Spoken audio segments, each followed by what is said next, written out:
West Bengal Chief Minister Buddhadev Bhattacharya and Union Minister Ramvilas Paswan have escaped a blast. Police say it could have been a Maoist attack and the target was the Chief Minister.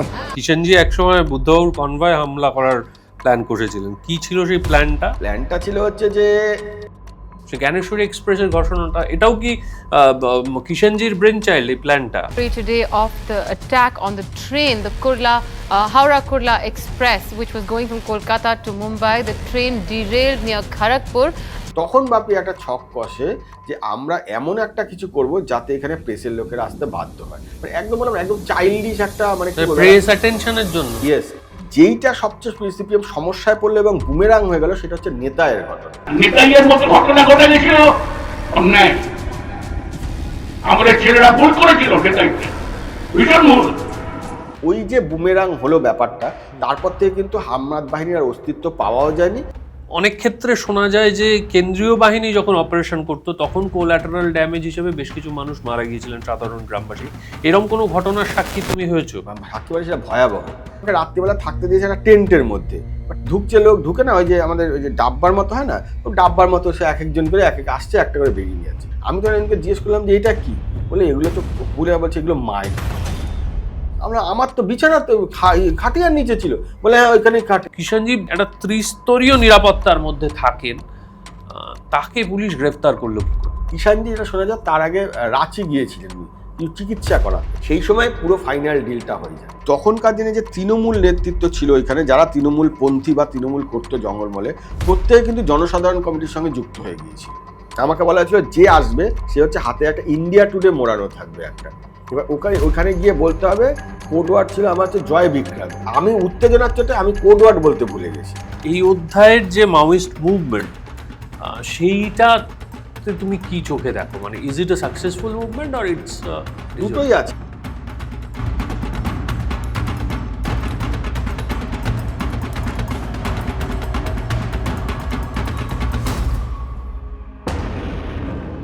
Hello and welcome to time and tide podcast with Sourav.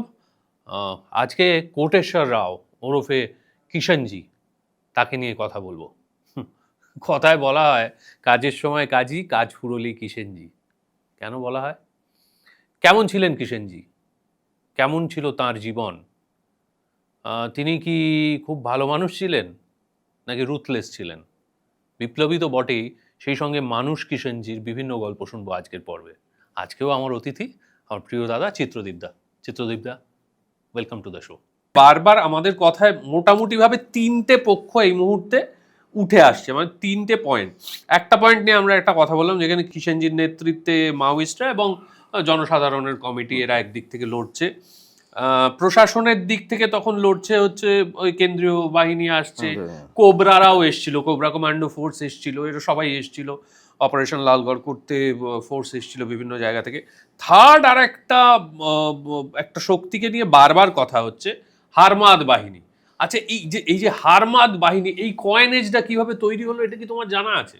এই হারমাদ বাহিনীর কয়েনেজটা প্রথম বাজারে আনেন বরুণবাবু, বরুণ সেনগুপ্ত, বর্তমানে সম্পাদক প্রয়াত শ্রদ্ধেয় সাংবাদিক, ইনি প্রথম ব্যবহার করা শুরু করেন। তার আগে সিপিএমও বলতো না, তৃণমূল তো জানারও কথা না, জানেও না ওরা, উনি প্রথম ব্যবহার করেন। হারমাদ অ্যাকচুয়ালি জলদস্যু বা দস্যু তাদের বোঝায় বাংলাতে। এটা কেন হয়েছিল এটা হচ্ছে অদ্ভুত। এটা হচ্ছে কেশপুর আন্দোলনের কথা আমাদের মনে আছে সবার, কেশপুরে যে ইয়ে হয়েছিল গড়বেতা, প্রচুর কেশপুর লাইন যেটা বলা হতো, মোহাম্মদ রফিকের নেতৃত্ব এখানে তখন তৃণমূল শক্তিশালী হয়ে বাহিনী ভাড়া করে এনে এখানে গুলির লড়াই ফলাই অনেক কিছু হয়েছিল, লোকও মারা গেছিল, প্রচুর লোক ইয়ে হয়েছিল এখানে। এইবার যখন এইটা করে তখন খানিকটা মাওয়িস্টদের সাপোর্ট সিপিএম নিয়েছিল, ঠিক আছে, তখন নিয়েছিল। নাহলে তখন যে জায়গা দাঁড়িয়েছিল তখন সিপিএম এর পক্ষে ওই বাহিনীকে মোকাবিলা করা কঠিন কাজ ছিল। তারপর আলটিমেটলি ওদেরকে সরিয়ে দেয় তৃণমূলের যে সশস্ত্র বাহিনী, তারা পরাজিত হয়ে তারা চলে যায়, বহু লোক মারা যায়, সেটা নিয়েও পরে পলিটিক্স হয়েছে যে গ্রামবাসীরা লড়াই করেছিল, ব্যাপারটা তা না, বাইরে থেকে লোক এনে করা হয়েছিল, বেশিরভাগই আর্মস আনা হতো, করা হতো, লড়াই হয়েছিল, তখন তৃণমূল প্রতিহত করেছিল। সিপিএমের তখন রাজ্য সম্পাদক ছিলেন হচ্ছে অনিল বিশ্বাস। অনিলবাবু খুব বিচক্ষণ লোক ছিলেন।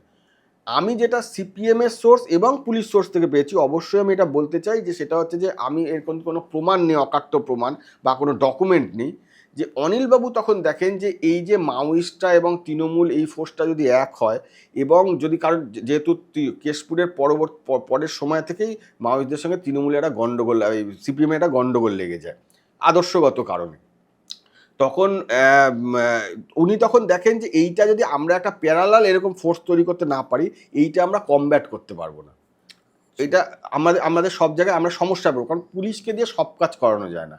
আমি আমার নির্দেশ মতো পার্টির লোক বা ভাড়া করা বাহিনীকে এনে যে কাজটা করাতে পারবো সেটা পুলিশকে দিয়ে সব ক্ষেত্রে হবে না। এবং এই ফোর্সটা যে দিন দিন একটা বড় ফোর্স তৈরি হচ্ছে পরবর্তীকালে, ক্ষোভ, অভিযোগ, অনুন্নয়ন, নানা রকম এবং সিপিএমের অত্যাচার বা সন্ত্রাস বা যাই করে থাকুক, সব সিপিএম, আমি বারবার বলছি সব সিপিএম নেতা এমন নয়, কিন্তু তখনকার দিনে অনেক সিপিএম নেতা এটা করতেন, যেই জন্য পুরো দলটার উপর দায় পড়েছিল। সেইটা করতে গিয়ে যেটা হচ্ছে, তখন এটা ঠিক হয় যে এইরকম একটা আর্মড ফোর্স তৈরি করা হবে, যেই ফোর্সটা বিভিন্ন জায়গায় গিয়ে এরকম করবে। তাতে কিছু ক্রিমিনালকে ঢোকানো হবে, যেমন সেলিম, যে আমরা বলি যে মগরাহাটের যে সেলিম, এখন তৃণমূলের বড় নেতা হয়ে গেছেন, উনি তো ধরাও পড়েছিলেন নন্দীগ্রামে ওখান থেকে। এরকম একটা প্যারালাল ফোর্স তৈরি করার কথা সিপিএম তখন ভাবে। সেই ফোর্সটাতে আর্মস তুলে দেওয়া হয় বিভিন্ন জায়গা থেকে, এবং যেহেতু সিপিএমের তখন ক্ষমতায় আছে, বিভিন্ন জায়গায় সোর্স আছে, তৈরি করা হয়। এই ফোর্সটাই কিন্তু মূলত বিভিন্ন জায়গায় এই লড়াইগুলো তখন করা শুরু করেছিল। বিচক্ষণ আমি এই কারণে বলছি যে সিপিএম, বিচক্ষণটা নিয়ে আবার বিতর্ক হবে যে ইনি বিরাট বুদ্ধি, তা নয়। ব্যাপারটা হচ্ছে উনি সাময়িকভাবে ওইটা ভেবেছিলেন। আমি ওনার মানে ভাবনা চিন্তার দিক থেকে বিচক্ষণ বলছি, সিদ্ধান্তটা ঠিক না ভুল সেটা আমি যে বলতে পারবো না। এই ফোর্সটাই কিন্তু পরবর্তীকালে নন্দীগ্রাম আন্দোলনের সময় ওইখানে শুরু করে, ওইখানে লড়াই শুরু করেছিল। এই ফোর্সের একটা বড় অংশ, যেটা পরবর্তীকালে কাজে লাগে। কিন্তু যেহেতু নন্দীগ্রাম আন্দোলনটা মূলত মাওয়িস্টদের মুভমেন্ট হয়ে গেছিল, তৃণমূল কম ছিল, মাওয়িস্ট মুভমেন্ট বেশি হয়ে গেছিলো। তো ফলে হচ্ছে এই মাওয়িস্টদের সশস্ত্র বাহিনীর সঙ্গে এরা লড়াইয়ে পেরে ওঠেনি, কারণ এরা হচ্ছে ভাড়াটে বাহিনী, এদের প্রশিক্ষণ নেই। লালগড়েও ঠিক সেম জিনিস হয়। সিপিএম যে বাহিনীটাকে নিয়ে লড়াই করতে নেমেছিল, তারা এতটাই ঠুনকো ছিল এবং তাদের আর্মসগুলো সেই 2002-03 সালের ছিল, যে পরবর্তীকালে 7-8 সালে বেশিরভাগ আর্মস কাজই করেনি। আমি জানি ধরমপুর পার্টি অফিসে আর্মস রাখা ছিল, প্রায় 200 জন ছিল, আমার শোনা, এটাও বলছি যে রাখা ছিল। কিন্তু যখন বিকাশের নেতৃত্বে ওইখানে হামলা চালানো হয়, যেটা যখন ওরা দখল করলো এই জায়গাটা ধরমপুর, তখন কিন্তু ওই আর্মসও কাজ করেনি। তখন ওরা কার্যত এখানে ঠুটো জগন্নাথ হয়ে পালিয়ে যেতে বাধ্য হয়েছিল। সেই সময় দীপক সরকার বুদ্ধবাবুকে বলেছিলেন যে এখানে আরও লোক পাঠিয়ে বা পুলিশ পাঠিয়ে কোনোভাবে এদের মোকাবিলা করার। বুদ্ধদেববাবু আবার কিন্তু এই সশস্ত্র বাহিনীর পক্ষে ছিলেন না। তিনি চাইতেন আমি পার্টি দিয়ে, পুরো পার্টির লোকদের দিয়ে যা হবে, আর এই ধরনের লড়াই আমরা করব না। উনি তো ভদ্রসভ্য মানুষ ছিলেন, সেটা বলে তো মানে সেটা তো মানে এটা নিয়ে কোনো জুদিয়ে থাকবে না। ওনার এক্ষেত্রেও বলছি, ওনার সিদ্ধান্ত নিয়ে আমি করছি না, কিন্তু ওনার ভাবনা চিন্তাটা অন্যরকম ছিল। উনি এটা পছন্দ করেন। উনি ওইখানে বলেছেন যে না, আমরা কোনো লড়াইয়ে যাব না। ফলে ওইখানে একচেটিয়াভাবে মাওয়িস্টরা ঢুকে যায়। এটা নিয়ে প্রবলভাবে বুদ্ধবাবু পার্টিতেও সমালোচিত হয়েছিলেন, যে কেন উনি বললেন না, ধরমপুরটা আমাদের হাত থেকে বেরিয়ে গেল। পরবর্তীকালে সিঙ্গুরে ওই আন্দোলনটা করার দরকারই হয়নি, কিন্তু জঙ্গলমহলে ওই যে যখন ওরা দেখলো যে ধরমপুরটা আমাদের হাত থেকে বেরিয়ে গেল, বিভিন্ন ওরা ফোর্স একত্রিত করে, কোনো জায়গায় 10 জন, কোনো জায়গায় 12 জন করে ওরা বিভিন্ন জায়গায় ক্যাম্প করা শুরু করলো। পার্টি অফিসে যে ছিল এই হারমাত বাহিনী, তার একটা বড় প্রমাণ হলো এনায়েতপুর বলে একটা মেদিনীপুরে জায়গা আছে। এনায়েতপুর পার্টি অফিসে, এবং সেটা রাস্তা দিয়ে যাওয়ার সময় মেন রোড দিয়ে ধরিওয়া থেকে যখন আমরা মেদিনীপুরের দিকে যাব, তখন ডান দিকে পার্টি অফিস, সাদা বড় বিল্ডিং, সেইখানে সব মানে সন্ধ্যা থেকে আলো জ্বালিয়ে রাখা হতো, বড় বড় সার্চলাইট জ্বালিয়ে রাখা হতো। সেইখানে আমরা যেহেতু আমাদের ঢুকতে দেয়নি, আমরা শুনছিলাম 150 থেকে 200 লোক সেখানে আর্মস ক্যাডার সেখানে থাকতো। এবং সেটা প্রমাণ পাওয়া গেল কিভাবে, মাওয়িস্টরা ওইটাকে একবার অ্যাটাক করেছিল বিকাশের নেতৃত্বে। সেই অ্যাটাকটা করার পরে উল্টো মাওয়িস্টরা পিছু হটতে বাধ্য হয়, তার কারণ ভেতরে এমন ফোর্সে ভেতর থেকে গুলি চলতে থাকে যে মাওয়িস্টরা মানে পালিয়ে যেতে ওইখান থেকে বাধ্য হয়। ওরা ভাবতেই পারেনি যে ভেতরে অত লোক আছে ওইখানে, এবং ওইখানে লড়াইয়ে বিকাশের আঙুলে গুলি লাগে, এবং তারপরে 2-1 জন ওইখানে শোনা যায় মারাও যায় মাওয়িস্ট। সেই রাতে কিষাণজি যেরকম বিভৎস চিৎকার করে যেভাবে রিয়াক্ট করছিল, তাতেই বোঝা গেছিল মাওয়িস্টরা বড় রকমের ওদের সংগঠনের চোট লেগেছে। কারণ রাত্রি 12টার সময় কিষাণজি আমাকে ফোন করে চিৎকার করছে যে আমি ফোনও দিতে চাই। তো সেই দিন আমি মানে বললাম গভীর ঘুমেছিলাম, আমি ফোনটা ধরতে আমার দেরি হচ্ছে, আমার স্ত্রী ফোন ধরেছিল পিয়াসি, ধরে ও কিষাণজিকে তখন বলে কি হবে, বলছে না আমি ফোনও দিতে চাই, এরকম এনায়েতপুরে বলুন ডিজি ক্যাশ। তো ও বলছে শুনুন এখন আপনি কী করতে চান, বলেছে যে আমি ফোনও দিতে চাই। তো আমার স্ত্রী বলে যে এখন রাত 12টার সময়, কোনো 12টার পরে কোনো টিভি চ্যানেলে ফোনও নেওয়া যায় না। কেন, বলছে এখন লাইভ শেষ হয়ে গেছে, এখন যেগুলো পুরনো সারাদিনের খবর সেগুলো দেখানো হবে, কালে কখন দেওয়া যাবে, বলছে ভোর 5টার সময় আমি চিত্রজিৎকে বলে দেবো, এটাও ঘুম হচ্ছে। বলে ঠিক আছে। আর তখন আমার বউ বলেছিল, এটা আমি অনেক জায়গায় বলেছি, যে আপনারা কেন মানুষকে মারেন এরকম শুধু শুধু। তো ও কোনো কথা বলেনি, রেখে দিয়েছিল ফোনটা। কিষাণজিকে বলেছিল এইবার। তো তখন তারপর কিষাণজি যাই ফোনটা রেখে দিয়েছে, কথা হচ্ছে। ভোরবেলা আবার কিষাণজি আমাকে ফোন করে যে এরকম যে আপনাদের কি লাইভ 12টার সময়, আমরা যে হ্যাঁ লাইভ তো 12টা অবধি হয়, তারপর তো হয় না। বলে বৌদি কি আমার উপর খুব রেগে আছে? না কেন? বলছে যে আমাকে জিজ্ঞেস করলে না, আপনি কি বলেছেন? বললো না আমি কিছু বলিনি, তা আপনি বলেন না যে আমরা ভালো কাজ করি, আপনি ভালো কাজটা করেন কোথায় যে বলতে যাবো। যাই হোক, সেটা এখানে মিটে গেল। তাতে বোঝা গেল যে ওরা এনায়েতপুরে ওদের ওখানে ভেতর থেকে এমন প্রতিরোধ এসেছিল যে মাওয়িস্টটা ইয়ে হয়ে গেছিলো। যেইটা সবচেয়ে সিপিএম সমস্যায় পড়লো এবং বুমেরাং হয়ে গেল সেটা হচ্ছে নেতায়ের ঘটনা। 2011-তে যখন এই যে আসবে, মানে যখন একটা তৃণমূলের হাওয়া উঠে গেছে, জঙ্গলমহল ইস্যু বা অন্যান্য ইস্যু সামনে চলে এসছে, সেই সময় সম্ভবত ফেব্রুয়ারি মাসে ঘটনাটা হয়। তো হওয়ার পরে যেটা হলো সেটা হচ্ছে যে ওইখানে বাড়িতে, ওই একটা বাড়িতে, ওইখানে আমি আর নামও বলছি না যেহেতু ওগুলো এখন তারা বেল পেয়ে গেছে, বাড়িতে নেতায় একটা গ্রামে সিপিএম নেতার বাড়িতে ওইখানে আর্মস বাহিনী রাখা ছিল, আর্মস সহ। এবার এইটা তখন তো তৃণমূল এখানে স্ট্রং হয়ে গেছে, জনসাধারণের কমিটি প্রায় নেই, পুরোটাই তৃণমূল হয়ে গেছে তখন। তারা খবর পায় যে, বিশেষ করে শুভেন্দু অধিকারী খবর পান যে ওইখানে একটা বাড়িতে আর্মস এরকম নিয়ে লোক আছে। তখন গ্রামের লোকদের একত্রিত করে বলে ওই বাড়িটাকে অ্যাটাক করে দাও। এবার এরা যখন যায়, এরা সিপিএম এর যারা ছিল তারা দেখেছে প্রায় 5,000 লোক চলে এসছে। ওরা তখন মানে ভেবেছে যে আজকে তো আমাদের গণপিটুনিতে মেরে ফেলবে, কিছু করার নেই। ওরা তখন ভেতর থেকে এলোপাথারি গুলি চালানো শুরু করে। সেই সময় বেশ কিছু গ্রামবাসী মারা যায়। সেই গ্রামবাসীরা যে সকলে নিরস্ত্র ছিল এমন না, সশস্ত্র লোক ছিল, বেশ কিছু জনের হাতে অস্ত্র ছিলও না। প্রচুর নিরীহ গ্রামবাসীও মারা যায়, এমনি আর্মস ছিল এরকম লোকও মারা গেছে। সেইটা হচ্ছে এবার সেইটা প্রচার, তখন যেহেতু তখন একটা অ্যান্টি সিপিএম হাওয়া তৈরি হয়ে গেছে বাজারে, অলরেডি মানে রয়ে গেছে, সেইটাকে ওইভাবে প্রচার হয় যে হারমাত বাহিনীর গুলিতে মারা গেছে এরকম। কিন্তু ব্যাপারটা এই করেছিল, ওই যে বুমেরাং হলো ব্যাপারটা, তারপর থেকে কিন্তু হারমাত বাহিনীর আর অস্তিত্ব পাওয়াও যায়নি, আর হারমাত বাহিনীকে সিপিএম পরবর্তীকালে প্রয়োগ করেনি। বুদ্ধদেব বাবু যেটা করলেন তারপরে সেটা হচ্ছে তৎকালীন পুলিশের এক শীর্ষকর্তা, একটি ডিপার্টমেন্টের গোয়েন্দা বিভাগে, তাকে বললেন যে আপনি খোঁজ নিয়ে আমাকে জানান যে কোথায় এত অভিযোগ উঠছে, চিদম্বরম স্বরাষ্ট্রমন্ত্রী এখান থেকে বিবৃতি দিচ্ছেন, তো আমি দেখতে চাই, ফলে আমি যাতে পার্টিকে বলতে পারি এই ক্যাম্পগুলো তুলে দিতে হবে। বুদ্ধবাবু ওই গোয়েন্দাকর্তাকে বলেন খোঁজ নিতে, ওই গোয়েন্দাকর্তা খোঁজ নেন, নিয়ে উনি জানতে পারেন জঙ্গলমহলে 42টা ক্যাম্প আছে। ওই গোয়েন্দাকর্তা কি করেন, বুদ্ধবাবুকে রিপোর্টটা দেওয়ার আগে সরাসরি বিরোধী নেত্রীর সঙ্গে, কীরকম পুলিশের সঙ্গে টাই আপ ছিল বিরোধীদের, তারা বিরোধী নেত্রীর কাছে ওই পুরো রিপোর্টটা তুলে দেন যে জঙ্গলমহলে 42টা হারমাত ক্যাম্প আছে। এবং বিরোধী নেত্রী সঠিক কাজই করেছেন, তিনি তো রাজনীতি করতে নেমেছেন, তিনি তো ইয়ে করতে নামেননি, মানে সমাজসেবা করতে নামেননি, যেটা পরিষ্কার সেটা পরিষ্কারভাবে বলা ভালো। তিনি এটা এবং মমতা ব্যানার্জির মতো বিরোধী নেত্রী, জোরদার, যিনি অত তখন একদম মানে অ্যাগ্রেসিভ মোডে চলে গেছেন যে সিপিএম ক্ষমতা দেখছেন, উনি আগের দিন প্রেস কনফারেন্স করে বিকেলে বললেন যে জঙ্গলমহলে আমাদের কাছে যথেষ্ট প্রমাণ আছে যে জঙ্গলমহলে 42টা হারমাত ক্যাম্প আছে। বুদ্ধবাবু ওই প্রেস কনফারেন্স থেকে জানতে পারেন যে জঙ্গলমহলে 42টা হারমাত ক্যাম্প আছে। পরের দিন ওই গোয়েন্দাকর্তা যখন বুদ্ধবাবুর কাছে রিপোর্টটা নিয়ে যান, বুদ্ধবাবু বলে আমি তো আগের দিন বিরোধী নেত্রীর এর থেকে জেনে গিয়েছি যে আপনি এখন নিতে এসেছেন। মানে পুলিশ এইভাবে সব কাজ করেছিল আর কি, বিভিন্ন ইনফরমেশন কিভাবে তুলে দিয়েছিল, পরবর্তীকালে তারা অনেক বড় বড় পদেও গিয়েছিল। তো এইভাবে পুরোটা হয়েছিল। সেই থেকে তারপর থেকে আর হারমাত আর অস্তিত্বও ছিল না, কারণ তখন সিপিএমের প্রায় শেষের দিকে চলে গেছে, ওরা আর ইউজও করেনি।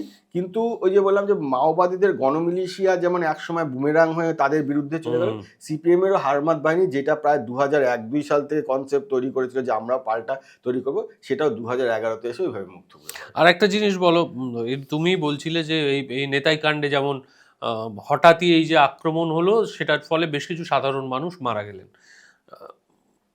অনেক ক্ষেত্রে শোনা যায় যে কেন্দ্রীয় বাহিনী যখন অপারেশন করতো তখন কোল্যাটারাল ড্যামেজ হিসেবে বেশ কিছু মানুষ মারা গিয়েছিলেন, সাধারণ গ্রামবাসী। এরকম কোনো ঘটনার সাক্ষী তুমি হয়েছো?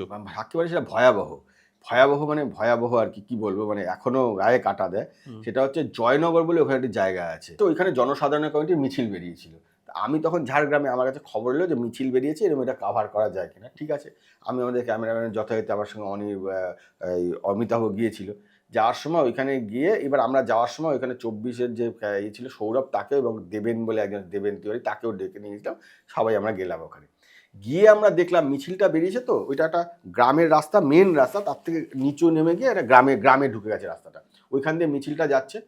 পুলিশ ওখানে ভ্যানে করে, মানে প্রিজন ভ্যানের মতো যে ভ্যানগুলো আছে ওইগুলো করে গেল, গিয়ে ওইখানে ওরা মানে এলোপাথারি গুলি চালানো শুরু করলো আমাদের সামনে মিছিলের ওপরে।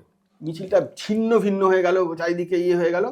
এবার আমাদের পুলিশ ঠেলে, আপনারা জানতে চান এলোপাথারি কি আকাশে ফায়ার করছে, মানুষ লক্ষ্য করে গুলি করছে। এইবার মানে দৌড়ে পালাচ্ছে, মানে ছিন্ন ভিন্ন হয়ে গেল মুহূর্তের মধ্যে। এটা কেউ বেড়াটক ভেঙে পড়ে যাচ্ছে, কেউ পুকুরে ঝাঁপ দিচ্ছে, এরকম হয়ে গেল। আমাদের বলে আপনার মেন রাস্তা চলে যান, যে মূল সড়কটা, সেখানে আমাদের তুলে দিল ঠেলে। গিয়ে দাঁড়িয়ে আছি আমরা, সামনে একটা মন্দিরের মতো ছিল, আমি জানি না এখন মন্দিরটা আছে না, ওর সামনে একটা খাটিয়ার মতো ছিল, সেই খাটিয়াটাকে পুলিশ টেনে আনলো, এনে এরকম একটা করে বডি এইভাবে খাটিয়ার উপরে তুলে তুলে দিচ্ছে। টোটাল আমাদের সামনে 9টা বডি তুললো এরকম। আমরা রাস্তা থেকে দাঁড়িয়ে দেখতে পাচ্ছি যে আমরা ধরো 500 মিটার দূরে আছি, দেখতে পাচ্ছি ফাঁকা, তো দেখতে পাচ্ছি বডি আনলো। আমরা কিছু তুলতে দিচ্ছে না ছবি, দূর থেকে যেভাবে লুকিয়ে নেওয়া যায় ওইভাবেই ছবি নিচ্ছি। কিছুক্ষণ পরে একটা ভ্যানকে ওই মুখটা দাঁড় করালো, দাঁড় করিয়ে বডিগুলোকে আবার ভ্যানের মধ্যে তুললো। এবার কী হচ্ছে, এটা যখন ওইটা হচ্ছে, যখন বডিগুলো তুলছে, আমি জয়ন্ত আর অমিতাভকে বললাম যে চলো তো আমরা যাই, সামনে থেকে যদি ছবি না যায়। গেলাম, তখন আমার মনে আছে ওয়াকার রাজা, এখন বোধহয় ডিআইজি সম্ভবত হয়ে গেছেন উনি, তখন ওইখানকে এসডিপিও ছিলেন। ওনার যে গার্ড ছিলেন তখন, তিনি আমাকে ডেকে সাইডে গেলেন, শুনুন আপনি এদিকে। আমি গেলাম, গিয়ে বললেন যে শুনুন সাহেব বললো আপনি এখান থেকে সরে যান। আমরা যে আর কি বললো, বলে না সাহেব আর কিছু বলেনি, আমি যেটা বলছি সেটা হচ্ছে ওইখানে 9টা আছে, এখানে কিন্তু 11টা করে আমরা পাঠাবো। তারপরে আমি না বিশেষ করে মানে গায়ে আমার একটা শিওর নেই, কারণ ওইখানে যদি পুলিশ মানে আমার কিছু করার থাকতো না, আমার এবং ক্যামেরাম্যান এবং অমিতাভকে ভিড়ের দিকে গুলি চালাতে গিয়ে লেগে গেছে যে ওরা ভিড়ের মধ্যে ছিল। আমি না তখন একটু মানে ব্যাকফুটে যাওয়া যাকে বলে, আমি পুরোপুরি ব্যাকফুটে, আমার ঠিক আছে বলে আমরা তখন কোনো রকমে রাস্তায় এসে দাঁড়ালাম। এবার ভ্যানটা নিয়ে যখন যাচ্ছে, আমরা ভ্যানে তো জালের মধ্যে দিয়ে দেখা যাচ্ছে যে কি দেখছি, একটা লোক নড়ছে, মানে বোঝা যাচ্ছে তার তখনও প্রাণ আছে। খানিকটা 100-200 মিটার যাওয়ার পর হঠাৎ দেখলাম লোকটা নিস্তব্ধ, কারণ লোকটা আর কোনো মানে মারা গেছে বলে। তারপরে পুলিশ বডি নিয়ে চলে গেলো, আমরা বাড়ি নিয়ে মানে আমরা হোটেলে ফিরলাম, তারপরে রাতে খবর পাঠালাম। কিন্তু ওইটা একটা ভয়াবহ না, চোখের সামনে ওইটা হলো আর আমার ধারণা ওইটাতে পুলিশ চায়নি একসঙ্গে 200-250 লোক মতো, কিছু মিনিমাম লোককে মারলে গ্রামে একটা মানে পরিস্থিতি তৈরি হয়ে যাবে যে আর এরা কোনোদিন মিছিল করবে না, বা মানুষটা ডাকলেও এরা যাবে না। এই আতঙ্কটা পুলিশ ওখানে তৈরি করেছিল, এইভাবে দমন করা হয়েছিল, এটা আমি নিজের চোখে দেখেছি। মানে এই ঘটনাটা যে আমাকে বলা হয়েছে, আমাদের অফিসারের নামও বললাম, তিনি তখন এখানে উপস্থিত ছিলেন। তো তারপরে আমরা ফিরে এসে খবর করি নর্মাল, কিন্তু এগুলো তো কোনো যেহেতু কোনো প্রমাণ নেই, বা আমরা তো ওইভাবে পুলিশ গুলি চাইছি, আমি চোখে দেখেছি, ক্যামেরায় তো তুলতে পারিনি, ফলে কোনো প্রমাণ নেই, কিছু করা যায়নি। এইভাবে কিন্তু পুলিশ অনেক এখানে হয়েছে কাজ। তারপরে আর ওইখানে কোনো মিটিং মিছিল কোনোদিন হয়েছে বলে আমি আর শুনতে পাইনি। কিন্তু আচ্ছা, হোয়াট অ্যাবাউট অনুজ পান্ডে? অনুজ পান্ডের কি ভূমিকা ছিল? অনুজ পান্ডে তো আমি গিয়ে শুনেছিলাম উনি ওইখানে ভোটের সময় অত্যাচার চালান, ভোট দিতে দেন না বিরোধীদের, কোনো যেটা নিয়ে ছত্রধর মাহাতোর সঙ্গে গন্ডগোল ছিল, যিনি বিরোধীদের ভোট করতে দিতেন না, নানা রকমভাবে অত্যাচার করতেন, নানা রকমভাবে যা হয় অনেক দিন ক্ষমতায় থাকলে তো একটা ক্ষমতার দম্ভ লোকদেরকে একটা মানে অন্য রকম মাত্রায় নিয়ে যান, ওর তাই হয়েছিল। এবং ওর বাড়িটাও তখন একটা যেখানে ও থাকতো, বিরাট বাড়ি। আমি বলছি এই কারণে যে আমরা তখন জানতাম না যে ওটা ওর দাদার বাড়ি, পরবর্তীকালে আমি জেনেছি যে ওটা ওর দাদার বাড়ি ছিল নাকি, এবং তিনি নাকি ব্যাংক লোন নিয়ে করেছিলেন। সবই শোনা কথা, কারণ অনুজ পান্ডে আমাকে কোনোদিন কিছু বলেননি। অনুজ পান্ডের সাথে তোমার মুখোমুখি দেখা হয়নি, তার কারণ অনুজ পান্ডে আমাকে একদম পছন্দ করতেন না। অনুজ পান্ডে একাধিক সাংবাদিককে ওখানে বলেছিলেন যে আমার তো তখনও দাড়ি ছিল, তো যে এরকম যে ওই দাড়িওয়ালা যে কলকাতা থেকে আসে সাংবাদিক, ও মাওয়িস্টদের সঙ্গে যুক্ত, ও এলেই যাবতীয় ঝামেলা ঝাড়গ্রামে শুরু হচ্ছে, ও কিছু একটা করে, এদের সঙ্গে ওর যোগাযোগ আছে। তো এইটা যখন জার্নালিস্টটা আমাকে বলে, তারপরে আমি আর কোনো উদ্যোগ দেখাইনি ওর সঙ্গে কথা বলা, কারণ আমি বুঝতে পেরেছিলাম ও আমাকে পছন্দ করে না, এবং ও তো বাইকে 2জন সিকিউরিটি নিয়ে ঘুরে বেড়াতেন। যেদিন ওর বাড়িতে অ্যাটাক হলো তারপর থেকে তো চলে উধাও হয়ে গেল, কোথাও ছিল না। পরবর্তীকালে নেতায়ের কেসে ওকে ধরা হলো। আমার সঙ্গে সামনাসামনি তার আগে দেখা হয়েছিল, 2-1বার কথা হয়েছিল। আমাদের একটা শো হয়েছিল, ওই সুমনদে একটা শো করেছিল এখানে, ওই রামকৃষ্ণ স্কুল যে এখানে আছে লালগড়ে, সেইখানে অনুজ পান্ডে কিন্তু এসেছিলেন। অনুজ পান্ডে এবং ছত্রধর মাহাতোকে পাশাপাশি বসিয়ে তখন কিন্তু ডিবেটটা করা হয়েছিল, সেই সময় এসেছিলেন। এবার সেই সময় যেটা হয়েছিল, ওখানে সিপিএমের কিছু লোক এসেছিল, তারা আমাকে সেদিন ওইখানে হেকলেল করার একটা ইচ্ছে ছিল ওদের, যে যেহেতু অনেক লোক নিচে জমায়েত হয়েছে, যে কোনোভাবে একটা ঝামেলা করে আমাকে করবে। আমি সেটা কোনোভাবে বুঝতে পারি, সিক্সেন্স মানে এরা কাজ করে এতে, যে কিছু একটা এরা ঝামেলা পাকাবে। আমি সামনে ছিলাম, ওই মাইক নিয়ে লোকের যে ধরতে হয়, আমি তার 2-3 মিনিট আগে আমি পেছনে চলে এসেছি, মানে পেছনে চলে এসেছি বাইকটা। অমিতাভ বলছে, অমিতাভ তুমি সামনে যাও। আমি জানি ও লোকাল ছিল, ওকে কিছু করবো না। সিপিএম হঠাৎ করে ওরা আবিষ্কার করে কয়েকজন ওর মধ্যে থেকে, যে এ তো কেটে পড়েছে, যাকে আমাদের ছিল। ওরা তখন হঠাৎ করে শোয়ের মধ্যে একটা কৃত্রিম গন্ডগোল তৈরি করে অমিতাভকে ধরে এখানে পেটায় আর কি। তারপরে ছাড়িয়ে দেওয়া হয়, শোটা হয়। তুমি সেদিন মার খেতে, আমাকে সেদিন মারার প্ল্যান করেছিল, আমি বুঝে আমি পেছনে চলে। এইটাতে তো বুঝে পালিয়ে এসেছিলে, কিন্তু না বুঝতে পেরে মার খেয়েছো কখনো? না বুঝতে পেরে মার খেয়েছি, ওই যে যেটা ইয়েতে হলো মে মাসে হলো, যেটা এই আমাদের জ্ঞানেশ্বরী এক্সপ্রেস ঘটনার কিছুদিন আগেই। তখন ওইখানে গিয়েছিলাম, ওইখানে ইয়ে করতে, হঠাৎ করে একদিন, তখন তো টানা বন্ধ চলছে ওইখানে, বন্ধ চলতো ওইখানে। তো আমরা ওই পাঁচমাথার মোড়ে আবার সেই কেনেডি চায়ের দোকানে আমরা চা খাচ্ছি, হঠাৎ করে খবর পেলাম, আমাকে খবর এলো যে গোয়ালতরের ওখানে, মানে রামগড় জাস্ট পেরিয়ে রামগড় গোয়ালতরের মাঝখানে, ওখানে ব্লাস্টে 4 জন উড়ে গেছে জওয়ান। তো আমার কাছে যেটা খবর, আমি সঙ্গে সঙ্গে, আমি সেদিন একটা চটি পরা ছিল, ওইখানে চা খেতে গেছিলাম, এমনি একটা ক্যাজুয়াল ড্রেস পরা ছিল, আমি ক্যামেরাম্যানকে ডেকে নিয়ে আমরা ওখান থেকে বেরিয়ে যাই, আমি অমিতাভ যাই, আর দেবেন ছিল, ওই সৌরভ ছিল, বললাম যে ওরা ছিল, ওরা যাই ওখানে। যাওয়ার পরে ওখানে আমরা, আমাদের বেশ খানিকটা আগে, 1 কিলোমিটার আগে আটকে দেয় পুলিশ, যে যাবেন না, এইখান থেকে যা করো। আমরা ওইখান থেকে দাঁড়িয়ে, খবর হলো ছবি হচ্ছে না, আমরা আবার যেতে চাইছি, ওইখানে দাঁড়িয়ে আছি। তো হয়ে গেছে, ওই দিক থেকে আমাদের যে তখন রিপোর্টার ছিল আমাদের দিগন্ত মান্না বলে একজন, তাকে আমি বলে দিয়েছিলাম যে তুমি এসে ওইখান দিকে ছবিটা করো, ও করে ওই দিক দিয়ে বেরিয়ে গেছে, আমরা এদিকে গিয়ে আটকে আছি। হঠাৎ করে দেখছি কিছু ফোর্স হেঁটে হেঁটে আসছে, তো আসার সময় আমরা দাঁড়িয়ে ওইখানে আছি, যেরকম হয় পিটুসি দিচ্ছি, ছবি তুলছি, ওখানে দাঁড়িয়ে করছি। হঠাৎ করে দেবেনকে দেখলাম, একজন দেবেন আর আমি ওকে একটা দুটো ফোট ধাক্কা দিল, এই সরুন, এখান থেকে ধাক্কা দিয়ে সরিয়ে দিল। এবার আমরা হঠাৎ করে বললাম, দাদা গায়ে হাত দিচ্ছেন কেন, আমরা তো কিছু করিনি। হঠাৎ করে ওরা সেন্ট্রাল ফোর্স, সেন্ট্রাল ফোর্স সঙ্গে লোকাল রাজ্য পুলিশের কর্মীরাও ছিল।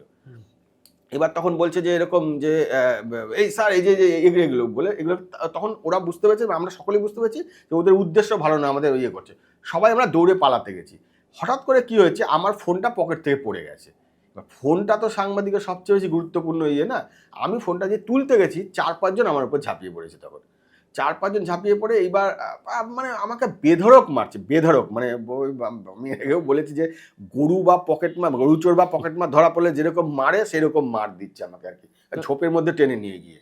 লাঠি ফাটি দিয়ে, লাঠি মানে কি, ওই ইনসাসের যে ইয়ে, ওগুলো দিয়ে মারছে, হ্যাঁ বাট দিয়ে মারছে। আমি দেখলাম মুখে একটা বুটের লাথি এসে, বলে মুখ এখানে ফুলে গেল, ঝোপে টেনে নিয়ে মানে মারছে। আমি শেষে বুঝলাম যে আমার বাঁচার বোধহয় আর হবে না। আমি লাস্টে কী করবো, দেখলাম ঝোপ, আমার তো ওই সেন্সটা কাজ, আমি ঝোপের মধ্যে একটা ফোর্সের পা ধরে ফেলেছি। আমি বললাম मैं ड्राइवर हूँ, मैं रिपोर्टर नहीं हूँ। তখন বলছে যে, তখন এ বলছে, এ তো বল রা হ্যায় রিপোর্টার নেই, তো ড্রাইভার হ্যায়। পাশ থেকে ওই যে রাজ্য পুলিশের যে ফোর্স 2 জন ছিল, বলছে না না, এ রিপোর্টার হ্যাঁ, ও কালকে সালা দাঁড়িয়ে দাঁড়িয়ে ওইখানে বলছিল যে ফোর্স কোনো জঙ্গলমলে আছে, কিছু করতে পারছে না, মাওয়িস্টটা ইয়ে করছে, এই আজকে দেখুন, আজকে হয়েছে, সঙ্গে সঙ্গে এখানে চলে এসেছে, একে ছাড়া যাবে না বলে তারা মুখে ফুকে লাত মারছে, বুকে মারছে, পিঠে মারছে, মানে মানে মানে মানে পাগলের মতো পিটিয়েছে আমাকে। আমি ভাবলাম যে আমি তো মানে মানে আজ কিছু করার নেই, পা ধরেও যখন কিছু হয়নি, তো আমি তখন কিছুক্ষণ পরে না, আমি এমনি শরীর চেয়ে যে আমি পড়ে গেছি। এবার ওরা ভেবেছে যে এ মরে গেছে, এবার ওরা দেখলাম গুটিয়ে ফুটিয়ে নিয়ে ইয়ে চলে গেছে। এবার দেখুন, আমি যদি এখানে মরে যাই, দেখো তাহলে ওর কি যায় আসবে, ও বলবে আবার ওইটা যে ওইখানে গেছিলো, আমরা ইয়ে হয়েছে, মারা গেছে, মাউসটাই মেরে দিয়েছে। এইবার তখন না, ওরা তো চলে গেছে, আমি কোনো রকমে যখন দেখছি যে চোখ মেলে যে ওরা একটু দূরে গেছে, আমি আস্তে আস্তে উঠে জামা টামা ছিঁড়েছে, আমি দৌড়ে দৌড়ে রাস্তা দিয়ে দৌড়ে আমাদের দূরে গাড়ি দাঁড়ানো করা ছিল সেখানে গেছি।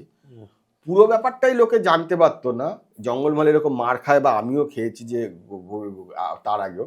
সেটা হচ্ছে, আমার ক্যামেরাম্যান ছিল পার্থপ্রতিম রায়, সে দূর থেকে কাঁপা কাঁপা হাতে সে ছবিটা অন্তত তুলতে পেরেছিল যে আমাকে ওরা কীভাবে মারছে, সেইটা পুরো রেকর্ড হয়ে যায়। এবার সেই রেকর্ড হয়ে যাওয়ার পরে সেইটা পরবর্তীকালে চ্যানেলে টেলিকাস্টটা বিভিন্ন জানা যায় যে মেরেছে। ওদের ওই রাগটা ছিল যে আমি গিয়ে ফোর্সের নামে বলছি, ফলে ওরা অনেক দিন থেকে প্ল্যান করেছিল মারার, সেইটা ওঠে। এটা আমি কেন জানলাম, তখন ডিজি ছিলেন হচ্ছে ভূপিন্দর সিং, এখন রিটায়ার করে গেছেন। ভূপিন্দর সিং ডিজি হলে উনি আমাকে খুব ভালোবাসতেন, খুব ভালোবাসতেন আমাকে। ভূপিন্দর সিং ডিজি ছিলেন, ভূপিন্দর সিং আমাকে বললেন যে এরকম আপনাকে কিন্তু প্ল্যান করে মারা হয়েছে। তাই বললাম মানে, বলছে হ্যাঁ। আমি বললাম আপনি আটকালেন না, বলে যে না মারা হবে। দেখো উনি তো চালাক লোক, উনি আর বলবেন যে আমরা আপনাকে মানে কোরকে দেওয়ার জন্য এটা করা হয়েছে, কিন্তু করকানোটা এত বেশি হয়ে গেছিলো যে আমি তার ফল অনেক দিন ভোগ করেছি। তো যাই হোক, তো সেইটা ইয়ে হয়েছে। তো আমার সবচেয়ে জিনিস অবাক লাগছে, আমি কোথাও বলিনি এটা, মানে বলছি, সেটা হচ্ছে জার্নালিজমের মধ্যে কম্পিটিশনটা কোন জায়গায় হয়। সেদিন বিকেলবেলা রাইটার্সের অনেক জার্নালিস্ট ছিলেন, ওনার ঘরে গিয়েছিলেন এই ইস্যুটাকে নিয়ে যে এরকম মারা হয়েছে। তখন আমাদের পরিচিত সাংবাদিক বলেন যে না, ওটা প্রফেশনাল হ্যাজার্ড, ওইটা ও ইচ্ছাকৃতভাবে ও ফাঁদে পা দিয়ে মার খেয়েছে। তখন উনি আমাকে বলেছিলেন যে আপনার কিন্তু জার্নালিজমে প্রচুর শত্রু আছে, আপনি সবাইকে বন্ধু ভাববেন না, আমি বয়স্ক লোক, আপনাকে অ্যাডভাইস দিচ্ছি যে একটু বুঝে শুনে কাজ করবেন। সেটা ওনার কাছ থেকে শিক্ষা পেয়েছিলাম।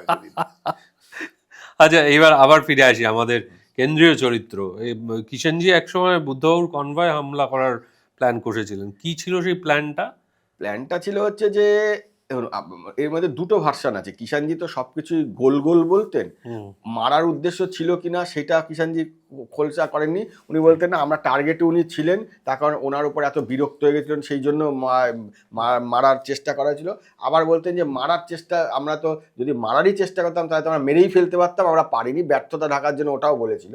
কিন্তু ঘটনা যেটা সেটা হচ্ছে মাওয়িস্টরা জানতো যে ওই রকম মাপের যদি কিছু একটা করা যায়, মানে ওরা একটা এক্সপেরিমেন্ট করেছিল যে যদি হয় তাহলে তো হয়েই গেল, এইরকম বড় আঘাত কখনো আসবে না রাজ্য সরকার বা দল বা সব মিলিয়ে একটা দেশে এরকম একটা তারা ওর অন্য মাত্রায় চলে যাবে আর কি।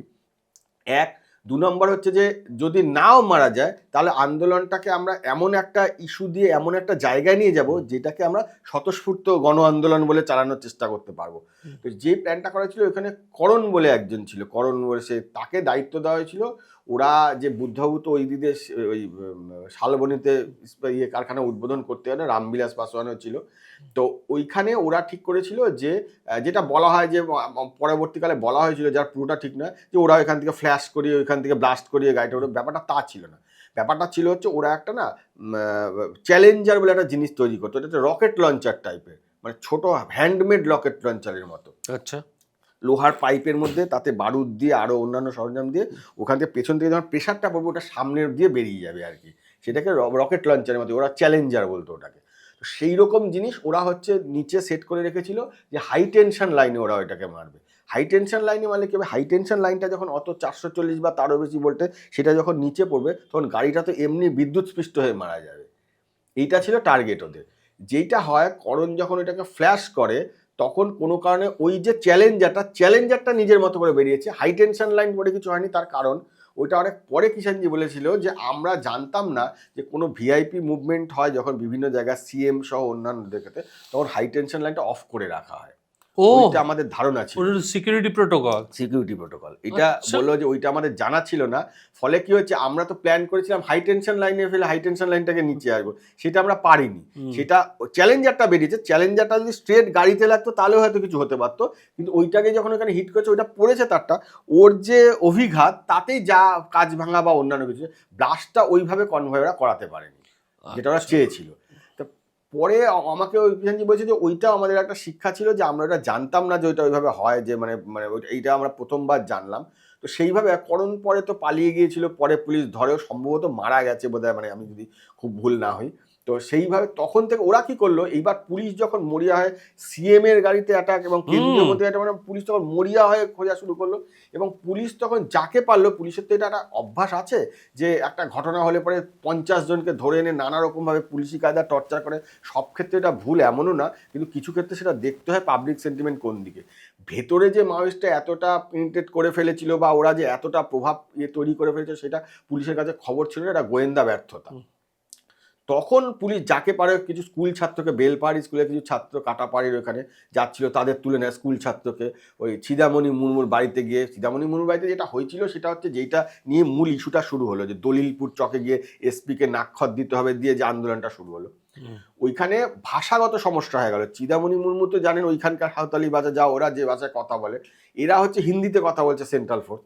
এদের ব্যালেন্স করার মাঝখানে তো একটা লোক রাখবে যে একে বুঝিয়ে দেবে সেইটা হয়নি। চিদামণি মুর্মু একরকম বলছে, সেন্ট্রাল ফোর্স ওইটা আরেক রকম ব্যাখ্যা করেছে, করে ওর ওপর ওকে মানে মারতে গেছে, চোখে লাঠির আঘাত লেগে ও প্রায় চোখটা খারাপ হয়ে যাওয়ার দিকে হয়েছিল। পরে অপারেশন করিয়েছে।